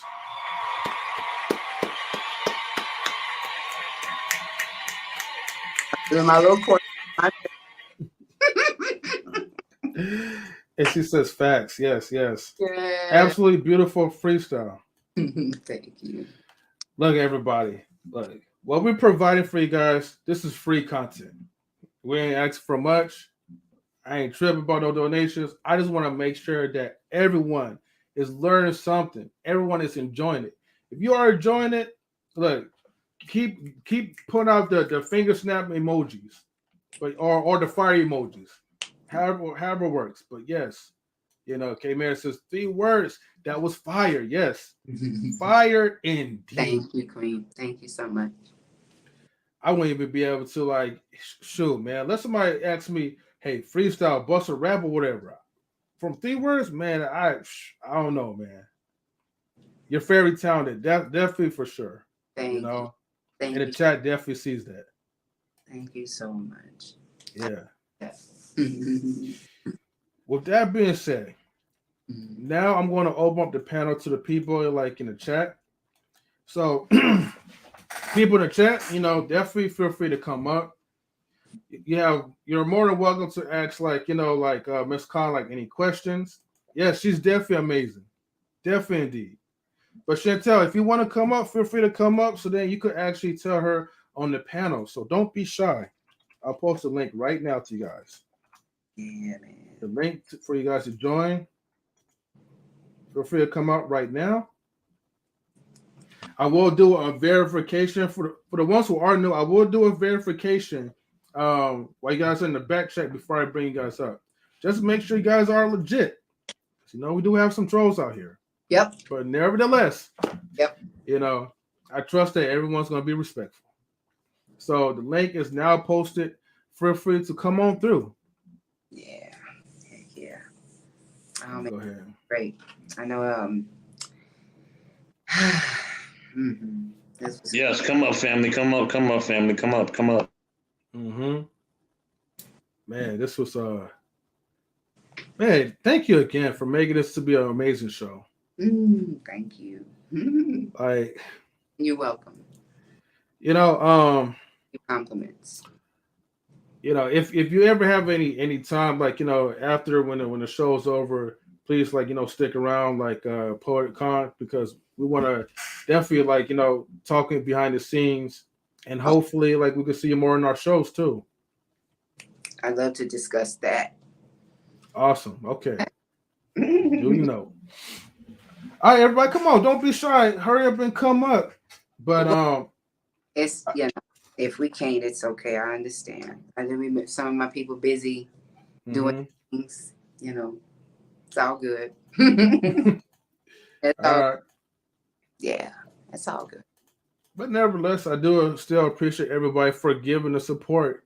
So if you can't come up, at least your support in the chat does matter. So, let me not make that mistake. I am so full. And I tell you what, it's good to step up to a challenge, to allow yourself to be challenged. And I'm so proud of myself for not running. Yeah. But I stayed, so heck yeah. I definitely appreciate that. And so we have Queen Forever 2K in the building. What up, Queen? Hello, how are you? Salute, Queen. How you doing, Queen? I'm good. How are you? I'm well. Hey, sorry, okay. Got tongue to right. Hey, ladies, so good to see y'all. Thank y'all for coming. No problem. Chantel, great to see you as well, too. I can't hear you. I don't know if you're muted or not. Oh, okay. I think you have to turn your mic on. She's saying something. Okay, there you go. I can hear you. Good. Right. Okay. I know Sister Chantel. I know her. That's my sister right there. Yeah. What's up, brother? What's going on, sis? Yes. Just was watching the show. I had caught. I didn't know you was on the show tonight. But I had caught it in your story, and I was just like, how long ago was this? But I forget, I'm Eastern Standard Time, and y'all on the other side of the world. Right. So it works out, though. Right, it worked out. Right. It worked out. It's past my bedtime, but I'm here, and I love you. Oh, I appreciate you so much for coming. You're welcome. I appreciate you, babe. I appreciate you, my love. Oh man, yeah. We me and Ink are part of an intentional Black sisterhood collective called an acronym for love. With two other women, where we just spend we intentionally spend time, take up each other's space, lean on each other, be sisterhood. Laugh, talk all night. Yeah, do it. So I really am. It means a lot to me that you're here, and I'm trying to get a little. I'm not gonna cry, but I'm still glad you came. Yeah, it means a lot to me, love. You mean a lot to me too, love. So, just to let you know, I see you. I'm grateful for your journey. You know what I'm saying? Because it's going to be a testament and all the great things that you're going to be able to do, and you're pressing for it. So, I see you. I see your growth. I see the changes. I see your glow, girl. Let's get it. Yep. I'm publishing a book as well. I'm helping her publish her book. She will have a book. That's why I'm up, because I'm working on it. Let's go. Yes. Okay, that's what's up. Awesome. I'm loving it. I'm not gonna give too much away, but let's just say Sister Chantel has a knowledge and relationship exclusive coming very soon. That's all I'm gonna say. I'm not gonna say anything else. Okay, I'm not gonna say anything else. Yeah. And Mrs. M3, salutes to you, love. How you doing? All right. Hi. So Mrs. M3, salute. This is my kind of show. I would love to see you on the Ladies Night when it starts back up again. Both of you. It would be so awesome with all of us ladies over here on this panel to see y'all and just to share your poetry. We had a poetry corner at one time that was popping. So it'd be good to see you on there. See y'all display your talents. Thank you so much for being on. We appreciate you. Thank you. We appreciate you as well. We appreciate the space being held. So absolutely. I'm gonna step off now. I gotta go cook. Oh, okay. Well, thank you. Alrighty. All right. Queen, okay. I know you came up here first, right? Do you have any questions, any statements that you would like to add into it? Oh. No, I think it's I just want to say it's a breath of fresh air to even hear what you just said about your sisterhood and the intentional how you're intentionally supporting and having a safe space, because we don't have that, and a lot of our so-called sisterhoods are wrapped up in jealousy and competition, and we don't like to see each other win, and we don't support each other. So I think that's very important. I write poetry too, but I wouldn't say that I could fly off the noggin like that. But yeah, so everybody's process is different, but I do it more as a way of letting loose of trapped feelings or thoughts or emotions that I don't know how to express. So yeah, but thank you for that. Thank you for sharing your talent or your gift, because it's more than a talent, your purpose. So I think it's very important that we walk in our purpose and we find spaces to do that. Right. So yeah, thank you. Right. Thank you for receiving me and seeing me. I appreciate you. Thank you so much. All right, thank you, Queen. Basically, she write poetry when she mad at me and my brother, because we all live in the same house. So when me and my brother aggravate her, she be writing poetry like, "I can't stand y'all," and like, "Hey, we sorry, we ain't meant to do it." So yeah, that is not true. It'd be the poetry emotion. Why he put you on Front Street like that? I mean, I do write because I'm angry too, but I do a lot of other stuff when I'm angry too. So Well, we'll save that conversation off the stream. I know Queen. you ain't talking. Where you going? Who prom you going to? See?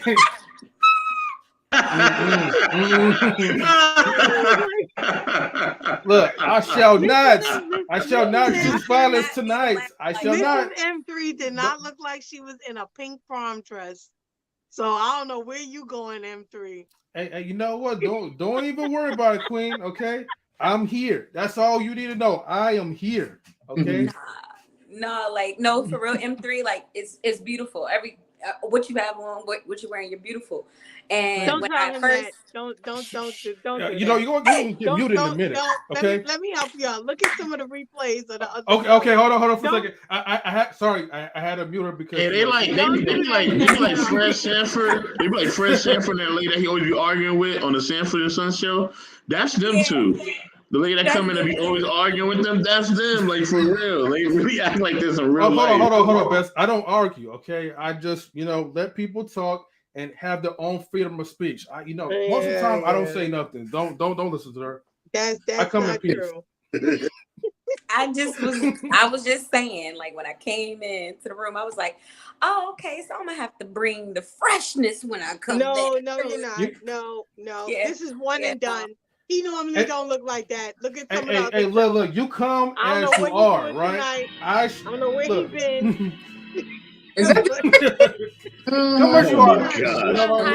Hijack somebody's limo, and now he had somebody prom. So I know that's right. Prom. M3, get out. That's crazy. Straight hater. Look. She be on a hater end tonight. Hey, Khan, I wanted to say, Khan, you looking so gorgeous, like absolutely stunning today. I was like, oh shit. That self-love. Okay, I got a question. Where did you? Okay, is that background? Is that something that you designed yourself? Because I know, like as a poet, you probably have an artistic side as well, right? Or maybe a crafting side as well. So was it something that you kind of made up for yourself as well, or is that something that because it looks just phenomenal. It looks like very, very therapeutic and comfortable.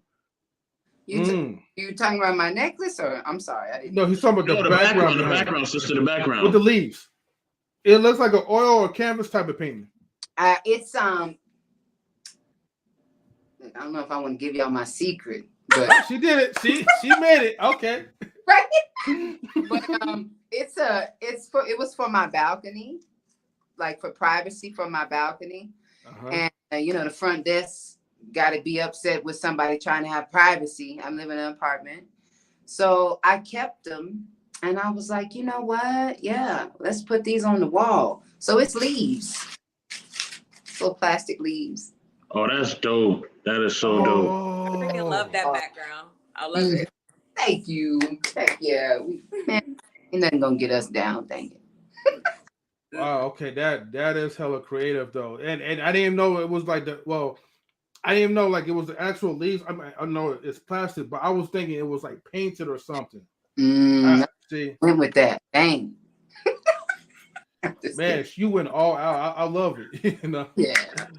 Miss Chantel, thank you for coming through. You have any statements, any questions for Poet Khan?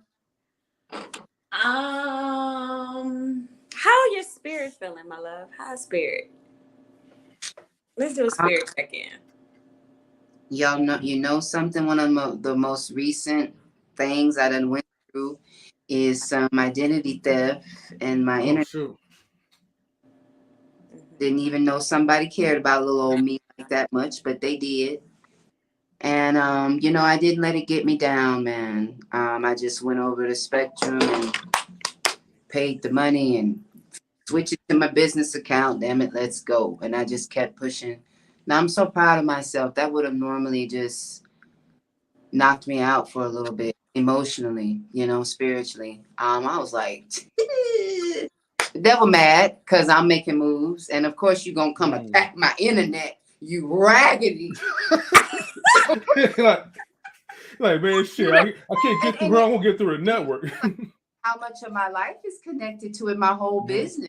is on the internet. Everybody I work with is, you know what I mean? So I'm grateful that I was able to go and fix it and just bounce right back. And man, I just can't be put down, man. I'm so grateful. I'm grateful. Thank you for letting me voice that. Yeah. Yeah. How are you? How are y'all doing? Can I check in with y'all? I'm a host. So at any moment, I turn it around on you and start. Man, I'm doing great. You know, you here, Chantel's here, Queen, yes. You know, Mr. Best. Whatever. Chantel, like when I was here, that it sounded like you got some vocals too. Now, we was here, poet Khan singing, but you look like you sound like you got she cool with it, man. She nice with it. She nice with it. Okay, you know what I mean? But like I said, I mean, if she want to unleash real quick, she can unleash. It's up to sis. You know what I mean? No. What up, Chris? No, I'm gonna slide out of here because I need to finish this particular section of my book and then go night night. Because I have a business meeting with the other one in the with Khan tomorrow, and I told her I would have stuff done, and I'm running out of time. Baby, and slide out real quick. I'm just which way I gotta go? Look, Chris. I'm sliding. Well, just know I see the harmony from your voice when you talk, so. I spot talent when I see it. Well, hear it. You ain't no music exec. Sit down. You know, Queen. Talk about. Look at him. Don't he look? No, I ain't gonna go there. Don't go there. And Mr. M3 says like Mr. M3 is the host with the most. Let's get those likes up. We want to see Mr. M3 and his jazz vibes more often, fam. Right? Well, thank you. Yeah. And Grizz, what's up, man? How you doing, homie? I'm calling. Just got back from school. Been at home for a minute. Just got back home from school.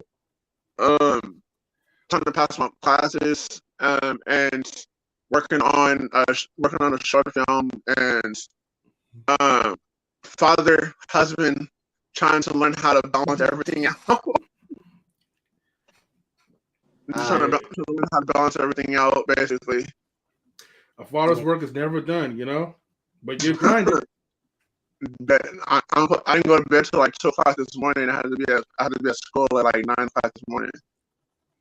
Well, look at you. Okay. Right. Hey, just don't crash. Oh, I did that. I fell asleep in my film class today. So yeah. Oh dang. It's okay, Grizz. You know, it's all good. Grizz, I'm glad that you're up here. Do you have well, how much have you tuned into the show? I just got into it. What was the topic, or what is the topic? No problem. I would like to introduce you to Poet Khan. Okay, she's a poet, a singer. She could definitely freestyle, so we know that for sure. Talented artist. And then we also have Chantel Castro as well too, which I didn't know you guys was friends. So you know that I'm learning something new. You know, small world. Mm-hmm. And she's doing like her book writing as well. You know, with the help with Poet Khan. So yeah, that's awesome. I honestly love poetry. I'm trying to out here in Sacramento. I'm trying to find places out here to go see poetry with my wife, trying to go on a date with my wife to go listen to poetry, because I miss it a lot. I love how poetry can express who you are, what you are, what you're going through. I love how people can use intricate words to describe certain emotions and feelings of who you are, what you are. Being a screenwriter myself. Being a writer myself, because I'm a screenwriter too. So diving into emotions and when you're right, because for me, for instance, I wrote a scene where two people are trying to come together, and I'm just flashbacking of me and my wife talking to I showed my wife the script. It's like, I ain't had to read this. She's like, wait, this is what I say. I know. But yeah. Experience. I know that's right. So as far as being a writer, like I love being around writers, and just bouncing off ideas or just being into each other's minds and being in tune with each other. That's what's up. Yeah, and Grizz, man, like he's definitely proficient, like in the things that he's doing. So we have like a lot of talented and skillful people like in this space, and that's the main thing. Just making sure we continue to showcase that, because the thing is the narrative. Okay, just it sounds like a bad word just by saying it. You have a lot of content creators, but we're like a small percentage. Somebody said, I thought it was like 2%, but somebody said that we are 0.5%. Maybe that's a little far-fetched as far as content creation. I don't believe that, but the point I'm making is that out of that percentage, that small percentage, they label us as people of color who are also people are in the beef sectors, where you can just create drama for political views and news or whatever. And we're always in that little crabs in the barrel type of mentality where we see one person, then we got to try to rip that person apart. But what happens is you get the entertainment that you want, you get the viewership. But once all that stuff calms down, people are going to go right back to here to try to listen to something that's more constructive. You know what I mean? And so I want to leave that message to anybody that whoever's doing content creation, look, focus on trying to do personal development for yourself and for your community of people that's around you. Because your viewers make the difference, but also you are the person who will actually exude, life into the people who are watching. So I will also, just keep that in mind, y'all. And also to be like what you're saying too, because just recently I had to one of this guy that I just met. He's my friend now, and I was telling him about I was giving him my insight about being a content creator, because he said he wants to get into acting. And I said, okay, if you want to get into acting, this is what I literally labeled out. Like I said, okay, you want to be an actor, you want to be a content creator. 1, get a headshot. 2, what kind of content do you want to? What kind of content, and who's your audience? And also too, I was getting the technical. I cannot say the technicalities of this. Technicalities. Yes. Of who is your audience? What do you want your audience to take away from your content? How many episodes are you going to go per season? Are you just going to just create content every single day, and then when it hits a new year, are you going to bring some? And then I also literally showed him.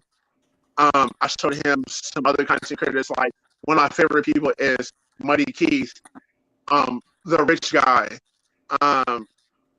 Thomas Sanders, Haha Davis. He's actually one of my favorite ones. And also too, like and I told him, give him some examples of what I do. So I told him, like, I asked him, have you looked at what I do? He said no. He said, what is it? I said, it's called Access Entertainment. So basically what it is, and I told him that we interview actors, writers, poets, we interview people who are in front of the scenes as well as behind the scenes. And I was trying to show him some stuff, and he was kind of acting like he didn't want to see it. So I was like, okay, so it's whatever. But just giving him that little tidbit, he was just giving him that little tidbit of what he needs to start doing his homework. And he's like, dude, get me onto a set. I'm like, it's not that easy. You got to be invited to a set. You got to start connecting with other people, right? And I told him to create a Facebook, create an Instagram, start getting on every single film production group, and introduce yourself. Tell them what it is what you want to do. But it's just after just telling people, I find it cool how much I've grown. I'm trying to toot my own horn, but I just feel like how much I've grown as a creator, as an artist, and as a person, just being able to share my knowledge with other people. Thank you, Grizz. Thank you, Grizz. Salute. Also, salute to Great Pill Podcast. Good to see you in here, brother. You know what I mean? Salute. Salute. You know what I mean? Speaking of a content creator, that's another one of our dope content creators, a part of the family. Salute, brother. I will say that part of the biggest thing about being a content creator is just, you know, being yourself and letting your message be heard. You know what I mean? Let your message be heard loud and strong. You know what I mean? Because a lot of times, you know, with our messaging, you know, they always want to put us in a box. Either it's like, oh, do you want to talk about hip hop, or do you want to talk about, you know, what celebrity drama, or, you know what I mean? Do you know, oh, okay, do you know what you know, do you know how to dance? Do you know how to twerk? Do you know how to rap and sing? And it's like, well, no, we're multifaceted. You know what I mean? Like, a lot of us like art, a lot of us like scenery, a lot of us are into different types of music, jazz, different type of culture, different type of things that we are into. You know what I mean? Some of us are into an assortment of different things in life rather than what you see on TV. You know what I mean? And I think as a content creator, you have to let your message be heard loud and strong, because you have to show people that, listen, I am my own person. I have my own way of thinking. I have my own way of doing things as a content creator, and I am not like everybody else. And I think that when you do that, you know what I'm saying, that's when your message is able to be heard. And also having a message to be heard. A lot of people get in a space and they have really nothing to be said or nothing to do, because they're only getting in the space to really make money. So if you're only getting in the space to really make money, then you're not really creating anything. You're just trying to chase whatever's trending or whatever you believe is hot at the moment. So you're going to get what you are going in the field for. So if you're only going in the field for that, you're going to reap the benefits, and you're going to also reap the curses of that. You know what I mean? But when you're truly authentic, you know what I mean, you understand that no matter what, you know what I mean, no matter if there's 8 people watching, 80 people watching, 1 person watching, no people watching at that moment, but they may watch the replay. You know what I'm saying? You understand fully that your message is out there, because it's all about getting your message out there. You know what I mean? Your message will impact somebody. Grizz, I'm gonna let you up. I got you. Your message will impact somebody. You know what I mean? Somebody is listening. Somebody does like what you do. You know what I mean? As one person told me, they was like, you have a gift, and I really appreciate it. You know, lady, and salute to Lady Phoenix for telling me that. So, you know what I mean? That's the biggest thing. We have to understand that when we are put in a space, you know, salute to you, Rush, when we put in a space, you know what I mean, to speak our minds and to speak our hearts, let it be known, you know what I mean, because it does matter to somebody. You know what I mean? And more importantly, it has to matter to you. And that's all I got to say about that. Yeah. Thank you, Mr. Best. Well said. I'm just sharing Poet Khan's books and social media link.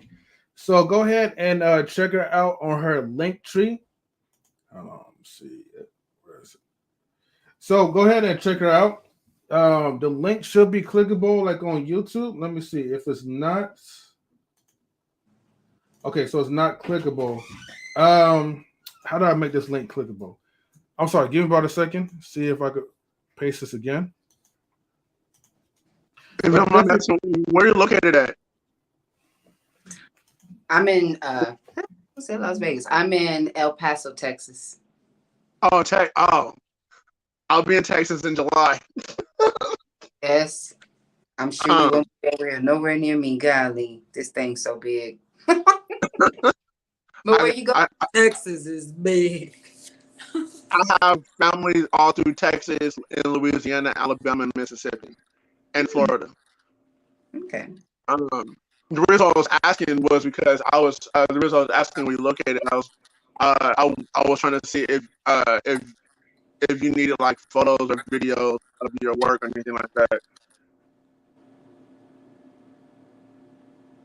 Yeah. Well, yes. Man, I'm bartering all the services. You know, yes, that would be beautiful. As far as like just for like branding purposes, you mean? Yeah. I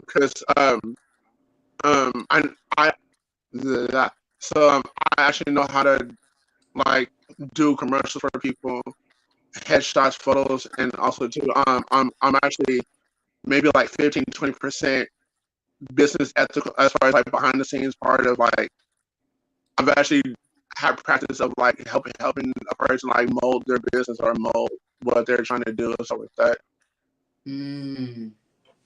Cool. Well, we'll see how far you are when you come.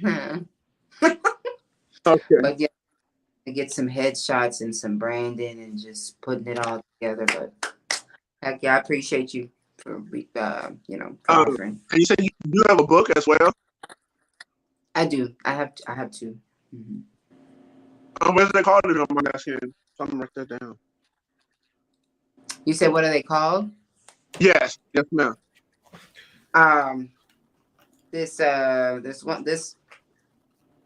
one's called CPR to My Dreams. Okay. CPR Dreams. This is on Amazon. An Ode to 2020 by poet Khan Rass Fiyaa. And then my other one is My Abyss. I Wrote Him Free, and it's a poetic incarcerated love story of me and my second father's son. It's absolutely black with a little bit of spank that ass and a whole lot of tears. I say. Yeah. So you can. I'm intending to purchase a bulk of them to have autographed copies, but in the meantime, you can get them from the press, red books, and that's in my link tree. How long? Cool. How long did it take you to write one? I'm sorry. And I was wondering, how long did it take you to write all of your books, or like one at a time? It was about a year process, I would say. I started writing them before I knew who was going to publish them, because that's how you do it. Right. And so by the time the publishing part came along, I kind of had most of it together and just needed to add more, I would say a whole year. The beginning of COVID, I was I know that's right. I was off up in here, and the world. He was in a rewrite mode. He was in work mode during COVID. If I could, I'd like to read a piece from my book for you guys. Yeah, sure. Yes, absolutely. Yeah, sister, you don't have to ask. You can just read. We here. Yeah. We just want to make sure. Wait, hold on, Chris. We just want to make sure that we, respect your time as well too, since we're getting closer to the 2-minute mark. Right. I'm gonna read. We can. Yeah. Yeah. No problem. That's cool. Yeah. Okay. Cool. This is called Pursuit to Mecca. I am scared. Scared. I feel like Sealy. I can't move. I can't move. Keeping the windows closed, the blinds shut, staying out of injustice way. I want to put my piece of equity back into the economy. Honestly, terrified of being terrorized by a cop stopping me.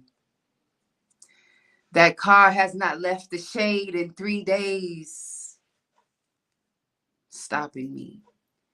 With my children at their mercy, stopping me in my pursuit to Mecca. I had forgotten I was the condemned black, too busy mastering the new mask and glove trends. So who distracted who? What came from where? Nothing but a blank stare. Just a plan to stand up for the rights that come against the non-rich and non-white. So we're out here under the street lights, rioting, striving for mere acceptance, civil rights. Flashing lights, they flicker. Flickering for change, death for change, death for change. The entire world is in an uproar. Daily, fatality scores continue to rise, and I just want to make it home tonight. Thank y'all. Wow. Wow. Damn. Wow. Wow. Yeah. I want. Let me be quiet. I'm gonna chill out. I was gonna ask you a question, but I'm gonna fall back right now. I'm gonna just fall back. That was really deep, though. Yeah, man. That's what, you know. The riots, everything that was going on right then after George Floyd. The world just blew up. And it was what, the 1800 times we done blew up. We've been blowing up. Death for change. We got to blow up for change. That's what we know how to do. And it just, I can just go on and on about how we are just so far behind our counterparts. And systematically, it's designed that way. We still have hope, though. Our gifts will make way for us. We got to believe in ourselves. But yeah, we up against something that only love can conquer. But we are love. So amen. Oh, I got a question, but go ahead, M3. I'll make it short, Mr. Best. A very intellectual woman. Was it a guy who said this?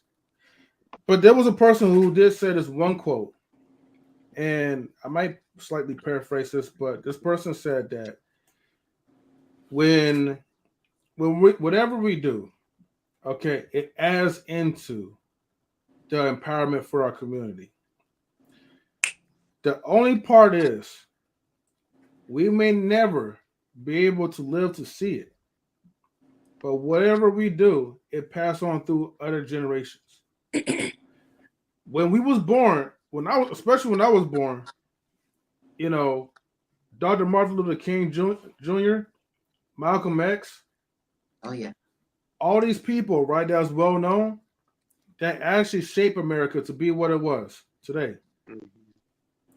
Never got a chance to live during that time to personally say thank you. Yeah. But their contribution helped a whole lot of us. Yeah. We wouldn't be. Yeah. Yeah. Yeah. I do have a piece to share if you don't mind. Hey, if you listen, please let her share, please. Yeah. Hey, and I got my question. I'm not gonna forget my question, but let her share, please.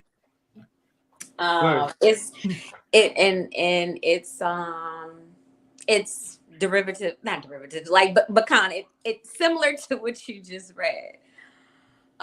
It's a very short piece, and I felt this in my spirit one day. I know the motto is one day at a time. Yet I'm praying I make it to see 7 days a week. Being Black doesn't grant me certain freedoms. Like driving 6 miles from work to home without being terrified of getting pulled over. And I can give you 5 good reasons as to why this fear is relative. For years, we've played their games, complying and never making it home. And I've seen 3 generations battle the scars left over by wounds that won't heal on their own. Red, white, beaten blue days. Granny rolling over in her grave, victims of becoming new slaves. Fuck that. We're on a new road. Directing, direction, paving new ways, police 2 miles ahead. Hurry, put the blunt out. Spray, roll down the windows, focus, slow to cruising speed, act cool, be prepared to eat that shit, and pull your license and registration out just in case mama didn't raise no fools. Police 1 mile ahead. Fuck, I'm nervous, but for what? I drive better under the influence. Damn, this is the effect the news influence has. Damn, this is the effect of the news influence on the country today. Another Black person dead at the hands of the law sworn to protect us. Police 0.5 miles ahead. 4, 3, 2, 1. 2 miles to your destination. 3 deep breaths as I meditate the anxiety away. 4 exits and I'm home free. 5 minutes before my son greets me. This will make the 6th time I've made it home this week. And I'm praying for the 7th. I am enamored ink. Ooh. Bam! Ooh. Man, that feeling in your chest. Yo, wow, baby. I know what? It's funny she said that. Like, funny. I hope I make it home. I think about that every single day of the week when I go to school, come back from school. Make sure that it's not, because sometimes for me, it's between cops or that one crazy person on the train that wants to act Brody, and somebody that just like having a bad day, but when they take their bad day on it's just like, I pray to God can come on to my son and my wife. Am I gonna make it home? Oh man. Mm-hmm. That's what, I mentioned that Black love doesn't even get a chance sometimes, because unlike other cultures, I'm sorry to interrupt. That was great, sister. That was great. That was phenomenal, Chantel. You already know. Thank you. Thank you. Like I had to count it down and then count it back up. Like, just, I don't know if it was a prompt or not or something like that, but I know I wanted to give you a countdown and then, you know what I'm saying, give you literally the distance from my house to the job. It was literally only 6 miles. That almost made me cry. That was some powerful shit. I'm not gonna lie. Yeah. I hit the air horn, but I forgot I was muted. So what I love about what they're sharing is coming from an authentic place, and it's coming from us, right? I love watching and viewing things that portray our experience. You know what I'm saying? Because we don't have a lot of programming like that. We don't have a lot of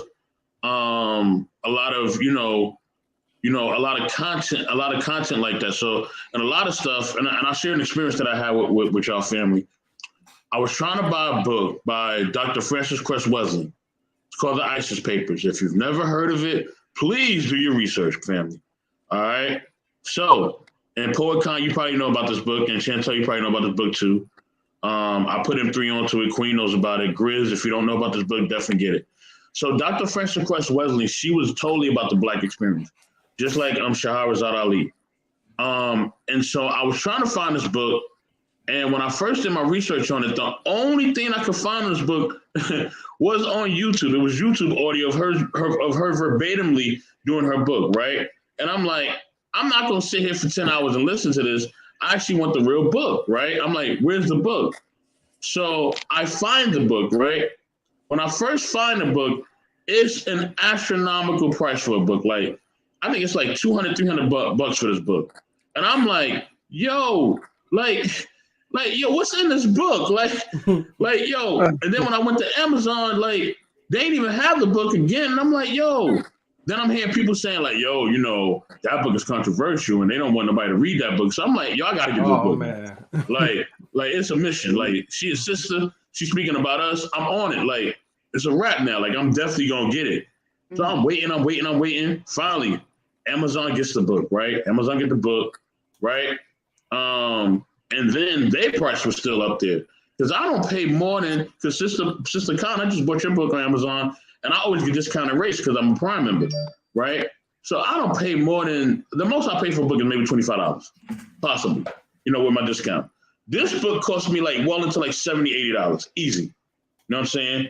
So I was like, yo, this book gotta be fire. Got the book, did and as I'm getting the book, I'm doing a little bit of research on it.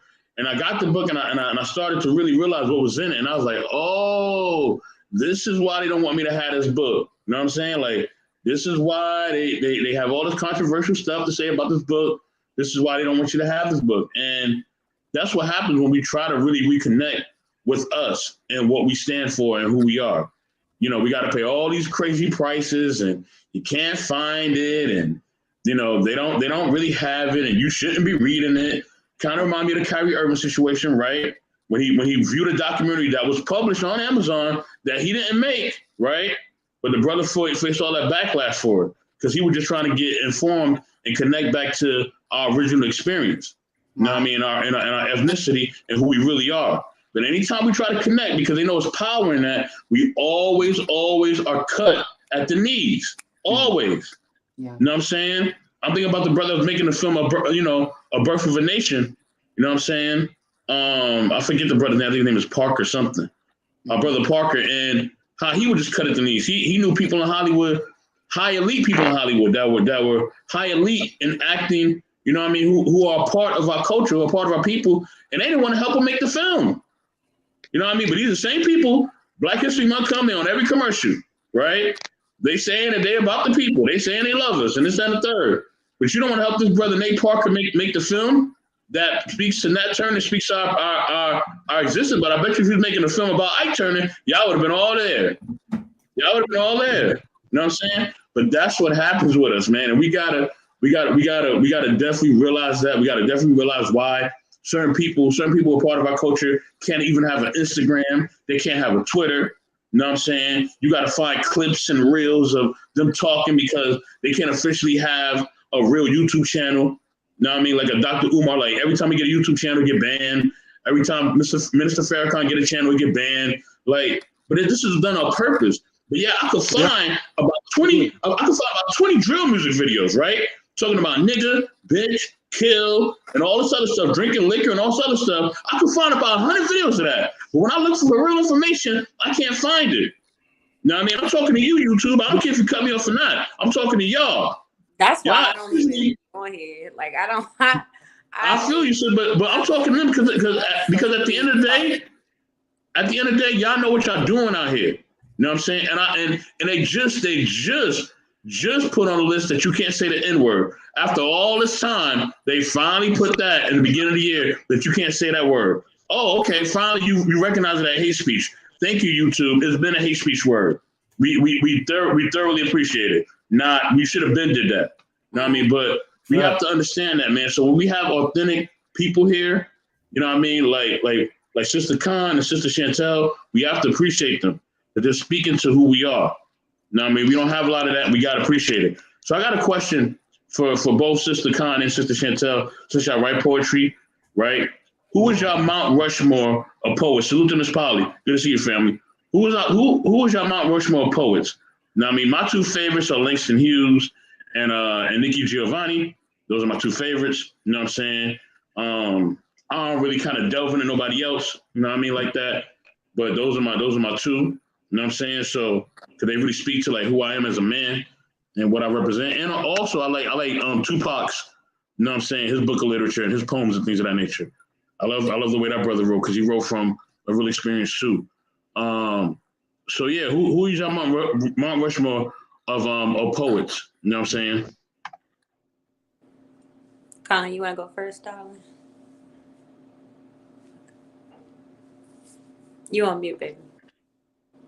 My bad. I love me some Maya Angelou. I appreciate her dark chocolate voice and her stories and for just being just Black brilliance, just phenomenal. And I love Nikki Giovanni as well. Yeah, she's I've later grown to love her, but Maya was like she's dope. Yeah. Okay. Go ahead, babe. I will say that Maya is my number one. When I was in third grade, our teacher that's when I was first introduced to poetry, is in the third grade. And Maya was the first poet that I was introduced to. And we read through her poems. And we were all challenged to write a poem. And so I did. The first poem I've ever written was in third grade. That poem is published somewhere. I need to go find it. And it was about the title was My Window, and it was about how I viewed life through my window. The seasons changed, the children growing, in a very, very descriptive way, for to be a third grader, you know what I'm saying? Or to be that young and to be so tapped in and connected with being observant and portraying that, you know what I'm saying, into words that you can actually see.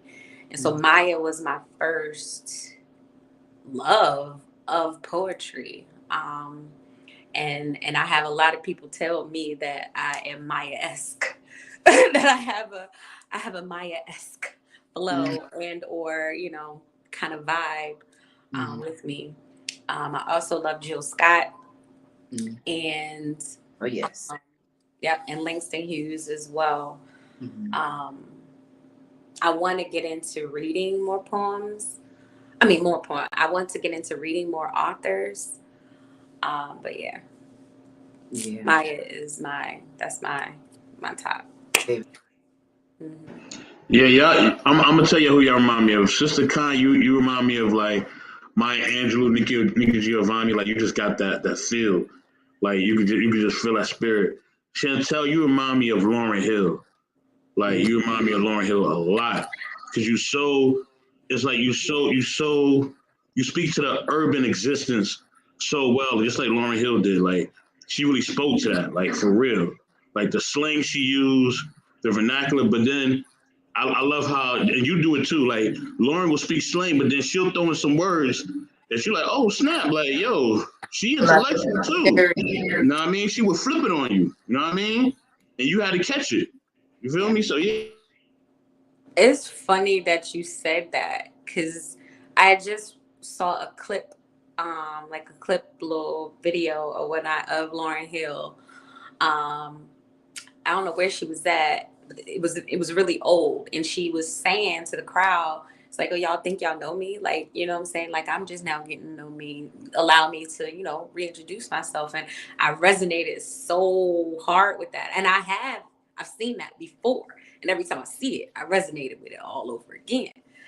And she was my favorite in song and in all the movies. So I'm just like, it's funny that you say that. I do have a tough love type of exterior, but just know that it comes from a very soft place. Absolutely. That was from, I know where that's exactly from because I'm addicted to that album. That's from the Unplugged album. You know what I mean? When she was telling her family they just met her. That's one of the top 5 albums I've listened to in my lifetime. I'm almost 40, and that's in my top 5.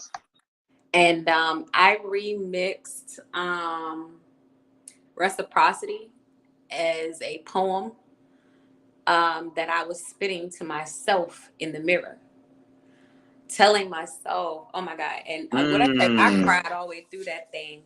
Because if you think about the lyrics of that song, I don't feel like she was talking to a loved one. Well, for me personally, I was talking to myself, like,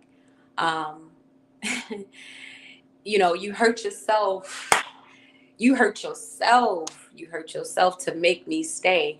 And it was me fighting against different parts of my ego, or different parts of my psyche.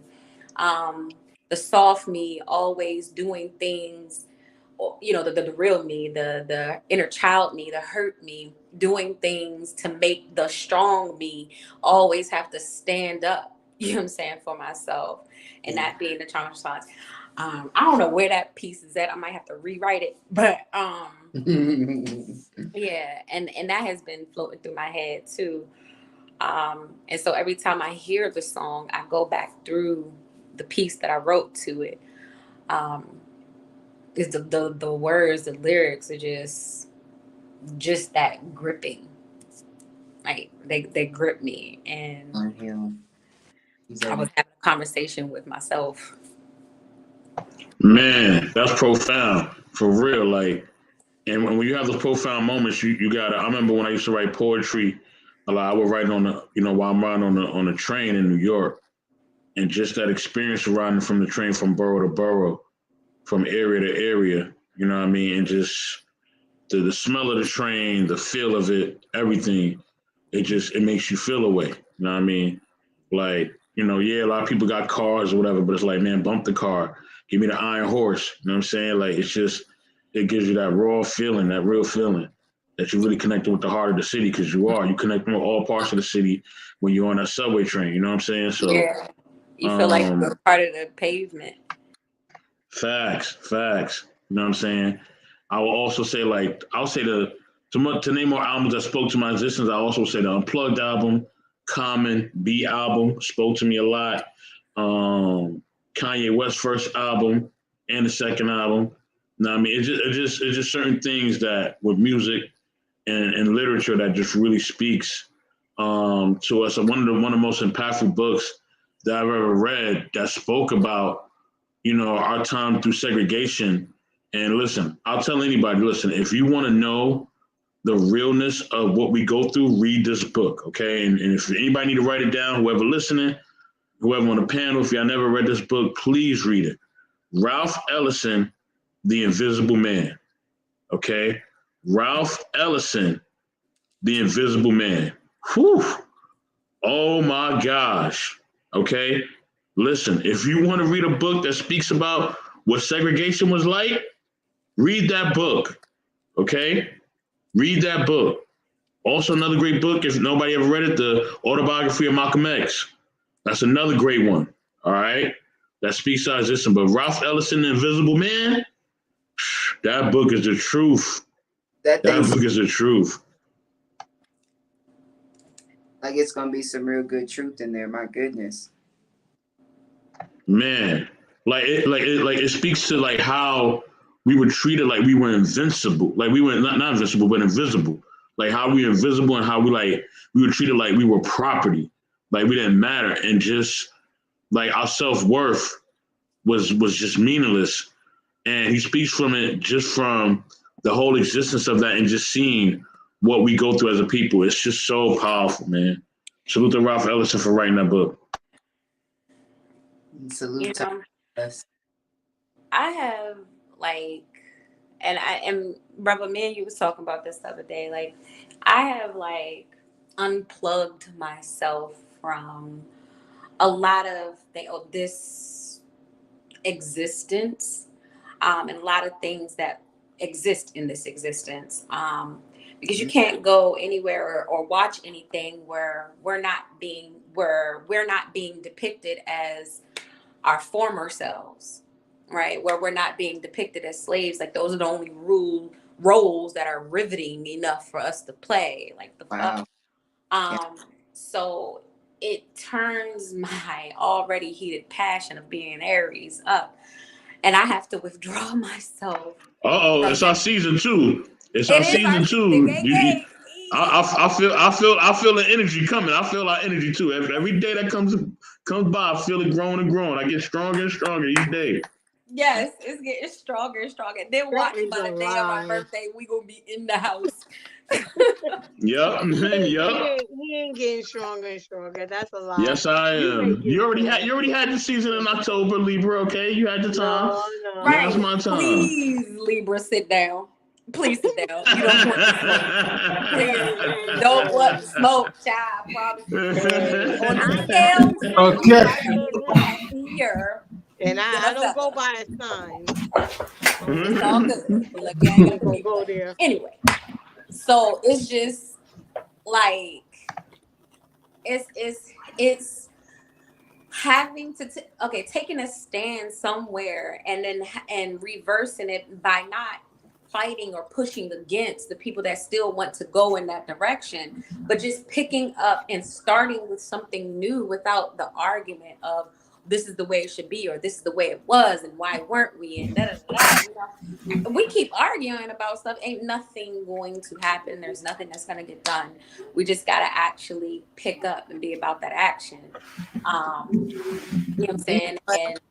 And start with the reparenting of ourselves, the retraining of ourselves, and then passing that on to our children. I want to build a community center and eventually have a K-12, but that teaches ethnic, people of color, how to not just survive in this world, but actually just be themselves. You know what I'm saying? Like that we gonna take our land back and cultivate it, okay, and live outside of the norms of everything that is going on. Like I just don't resonate with it at all. I don't need this social media. I don't need this internet. I don't need your money. Man, facts. I need my peace. Right. That's what I need. Facts. I just need my peace, and best believe the peace is going to find my spirit with ease. Hey, I'll take the money if you don't want it. But I just Paul Khan just want to let you know I just purchased your book, so it should be arriving by the 25th. That's why I had to step out real quick, but yeah. Yeah, I got mine too. I got got the little Amazon thing on the phone. Hit it, you know what I mean? Buy it now. You know what I'm saying? And I'm about to get my bookshelf and all that, you know what I mean? So get all my books, ordered up and all that. So but okay, so let me ask you this, because you brought up the educational aspects of this, Sister Chantel. So let me ask you this. Do you believe or what is everybody's thoughts? You know what I mean? Anybody can share. I want everybody to share, but since we're talking about education, do y'all believe in homeschooling? So is homeschooling a thing that we should be doing because of, the things that are not taught to our kids, right? Or the things that is taught to our kids that is not really helping them be progressive and understand what they're really going to be going after or really be dealing with when they get out in this world. You know what I'm saying? So what are your thoughts on that? I can tell you now, Poet Khan homeschools her sons. And for that fact and for that reason. And I know that I want to build what I want to build because of, those facts and the same reasons. I don't want to have to use their curriculum. So it's going to end up being a private school. There's going to need to be private funding type of deal. But yeah, I want to teach everything from how to fly a plane to meditation. You know what I'm saying? Like being able to cope with your anxiety, you know what I'm saying? How to get over it. Like just things that in a real, and I want to say the real world because it's not what we're living in, but in real life, things that you would need and the tools that you would need to succeed in life, farming, agriculture, things, not just repeating off of a page what I've freaking read. Like I'm struggling with that. Well, I'm not struggling in school. I'm fine. But I started my degree program over and I'm struggling with having to go look at this page knowing that all this shit is lies and just to spit it back out in order to get a piece of paper. And is like every other day I just want to stand up and throw the book. You know what I'm saying? But I feel you. You know what I mean? I just want to be like, what are we doing? What are we doing? So how did we jump from? And so I'm taking I was taking art appreciation, right? And it's the history of how art progressed. And we go from, cavemen to the Egyptians to, we're in fucking Europe. How did that progression happen?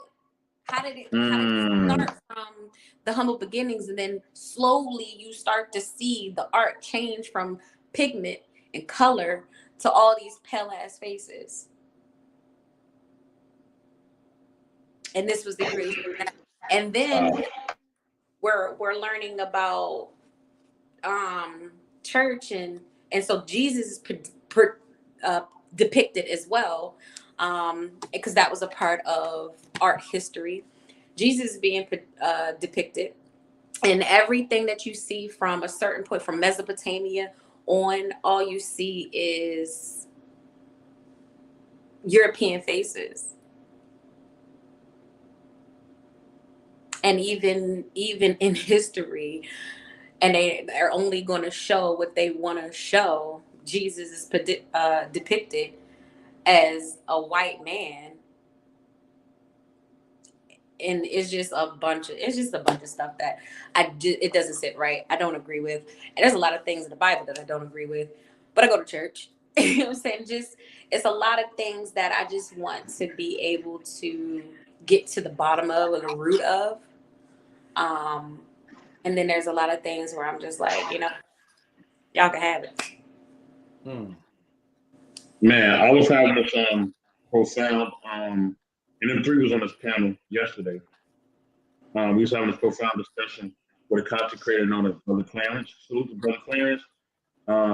He has a show called Let's Talk About Black Life, and he's doing these panels where he is talking about he's talking about different scriptures in the Bible, right?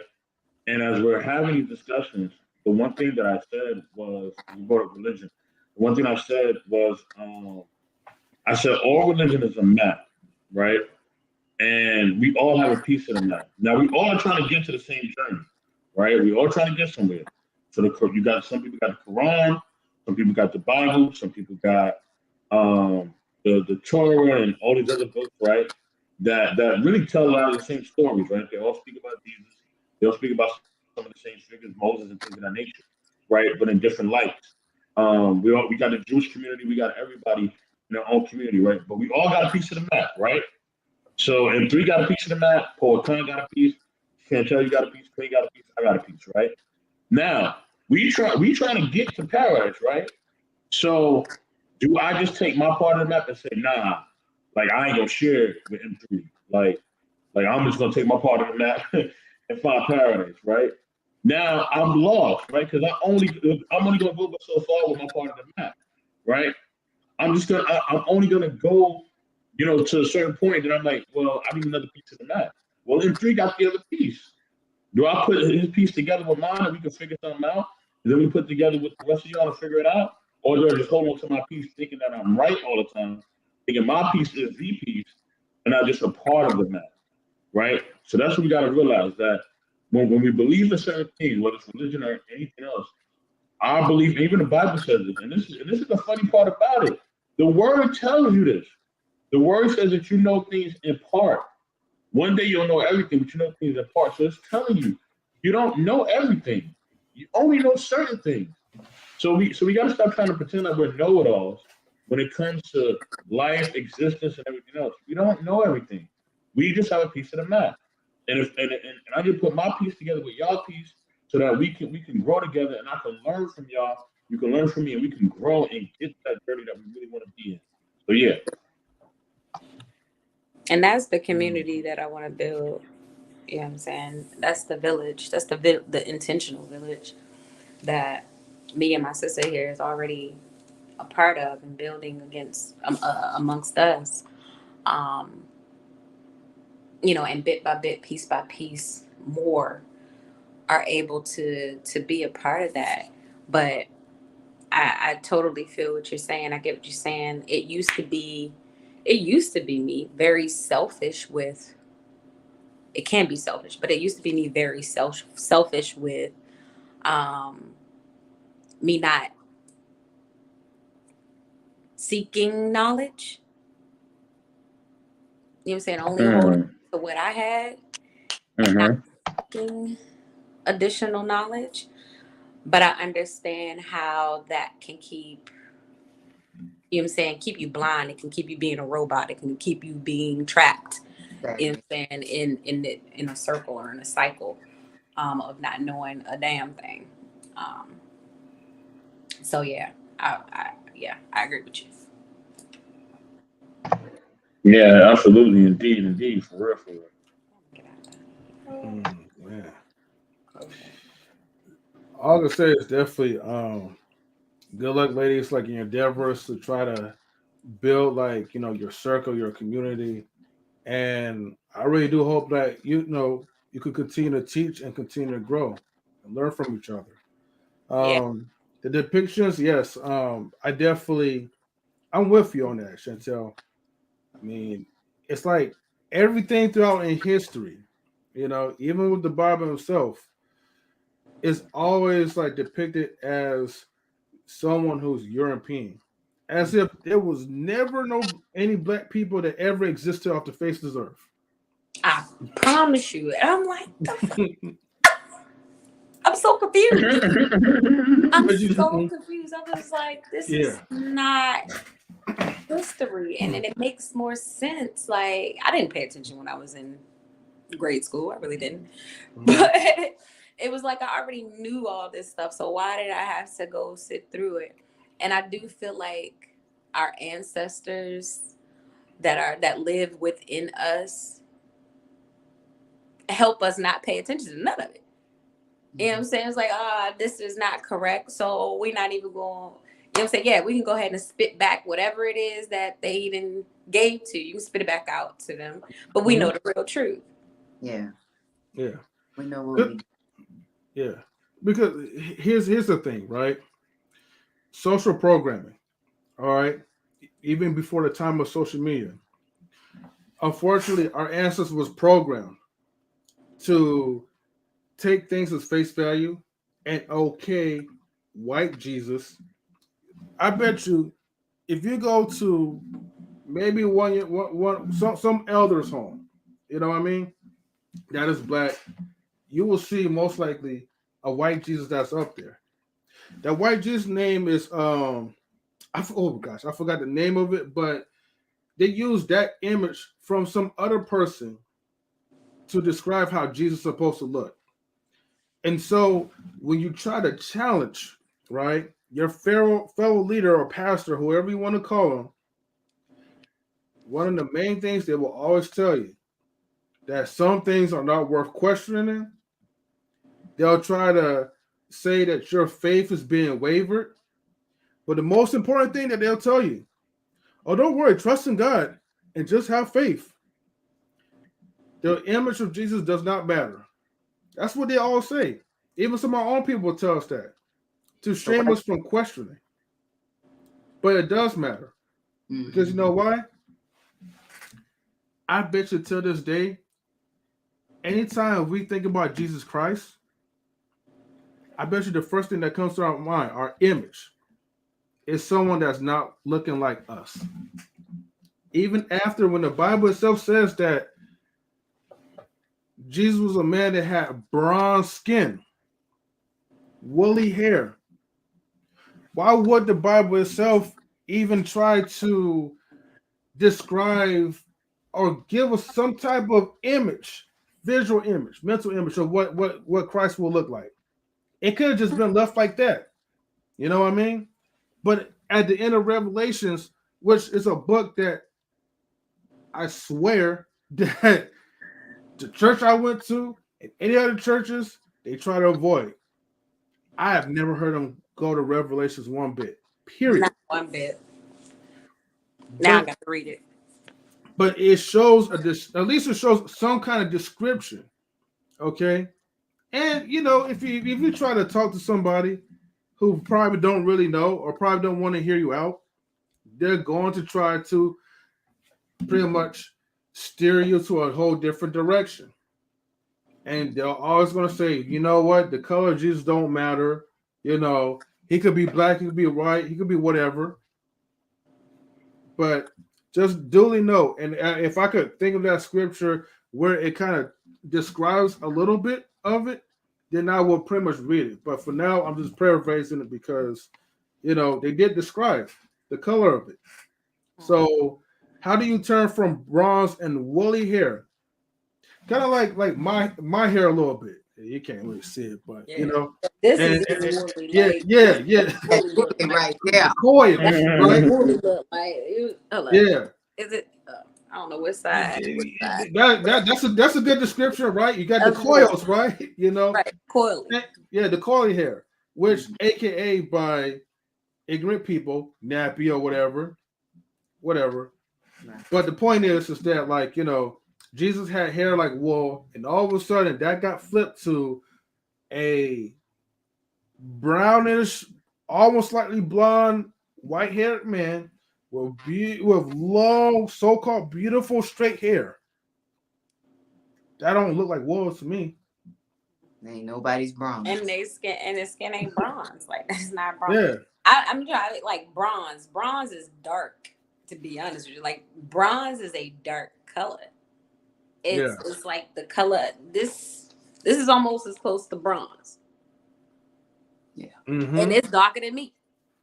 You know Wow. what I'm saying? Like, so it's just a lot of things that we just chew back as a people. Mm-hmm. You know, without any protest.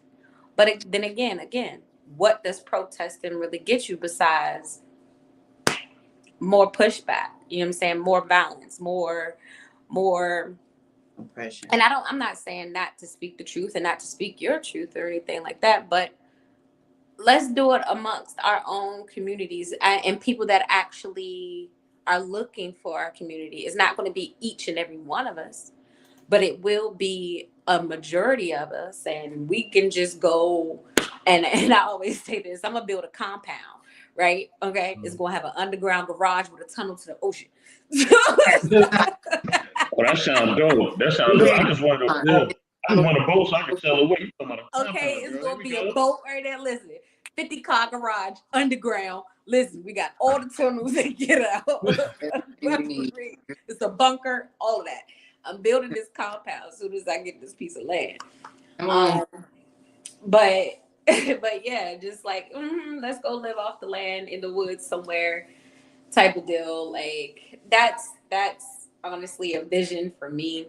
Yeah. Not everybody gonna be with those vibes, but at the same time, it's like, when do you just start to live your own truth instead of trying to force your truth into existence? Well said. Well, look, ladies. I'll say this last part. I'll say this last part. The reason why they want to hide the image of Christ is because they know that if people know that I am God and they know that I'm connected to God, then I'm limitless. I'm limitless. You can no longer limit me. Yeah. You can no longer say that I'm a slave. You can no longer say that I'm less than. You can no longer say that I'm not worthy of humanity, because I am humanity itself. And if I am humanity itself, then that means that we got to start questioning who you are then. Because you told me that I wasn't nothing. So now we got to kind of start questioning, well, who are you? Go on, Sister Kyle, you already know. You know what I mean? Because really, it's you that's the imposter, not me. I'm the original. I'm not the imposter. You know what I'm saying? So now that you know that I'm the original, now you want to hide it, right? You know what I mean? Now you want to hide it. It's like you know, you growing up as a kid, and it's that one kid that always want to pick on the one kid, because that one kid either you know is good looking, or that one kid has the nice shoes, or that one kid, you know, has a little more swagger, but a little more educated. So now you want to pick on that kid, right? Don't be mad because that kid got the sauce and you don't. You know what I mean? And that's the same thing with us. They just mad to be the kid with the sauce. They just mad. So it's always gonna be, you know what I mean? Oh, you're at the bottom of the totem pole. Oh, the black man, y'all ain't got but thugs. Y'all in gangs, right? Y'all always in the corner and y'all always drinking. That's all y'all do, right? Y'all don't even know how to read. The black man don't even know how to read, right? The black woman, all y'all want to have is a whole bunch of babies. Y'all ain't gonna never get married ever. You know what I'm saying? And y'all just gonna have child support. Like, we just all these rhetorics and just negative imaging that is not even a part of us at all. And when you really study our history from our origins, we basically have civilizations that were way beyond what's going on right now. Technology that's way beyond what's going on now. But they want to hide that. We are the very existence of language, of culture, of everything. You know what I mean? But, you know, the colonizer and oppressor, just like, you know, and that's why I love the movie Black Panther. The colonizer and oppressor always want to make it seem like we just a bunch of devil bunnies that were just savages and we were dumb and we ain't know nothing, right? Yeah, they always coming over to our land because they know that's where the essence is. They know that's where humanity started.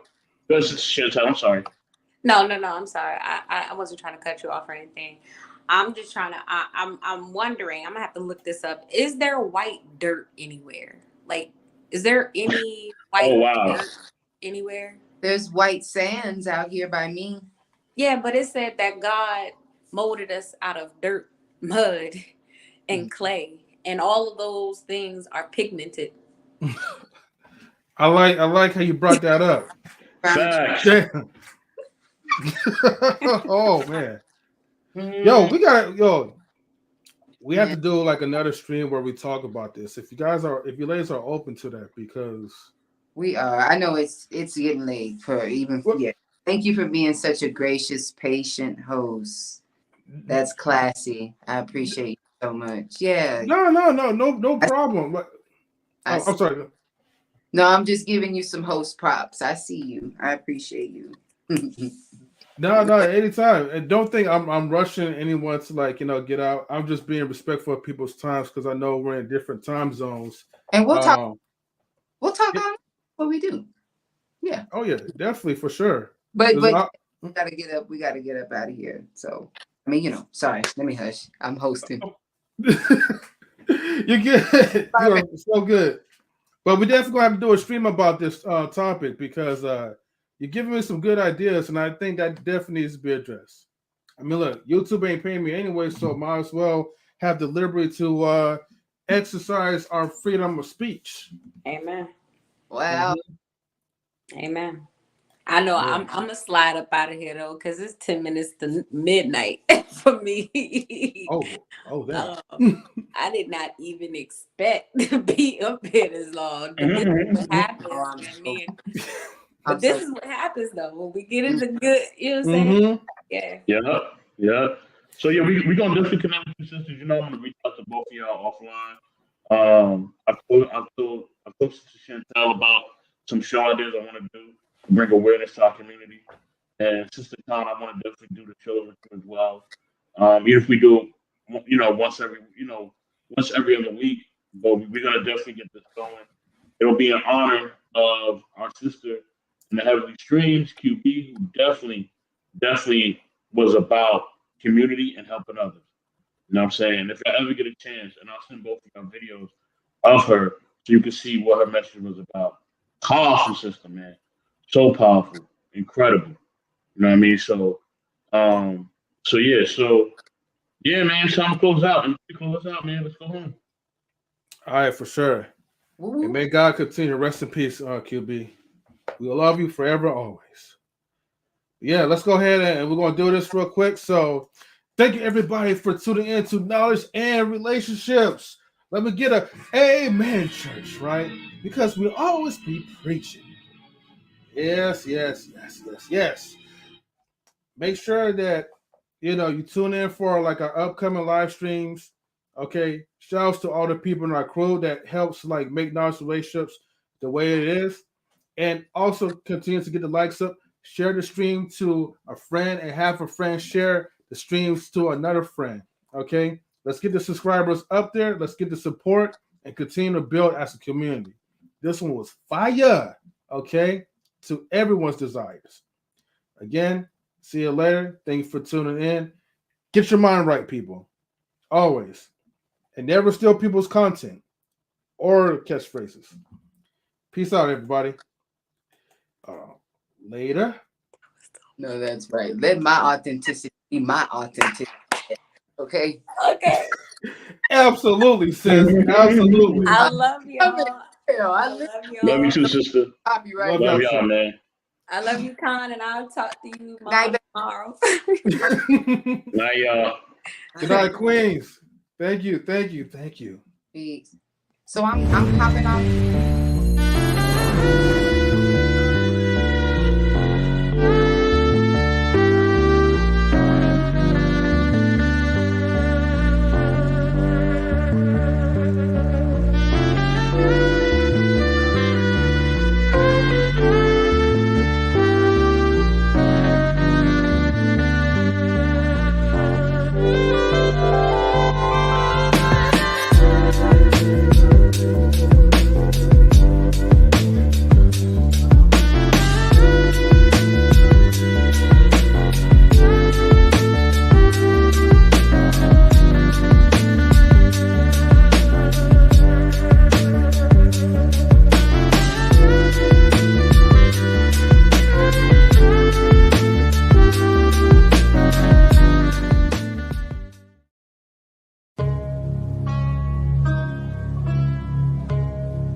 knowledge in relationships.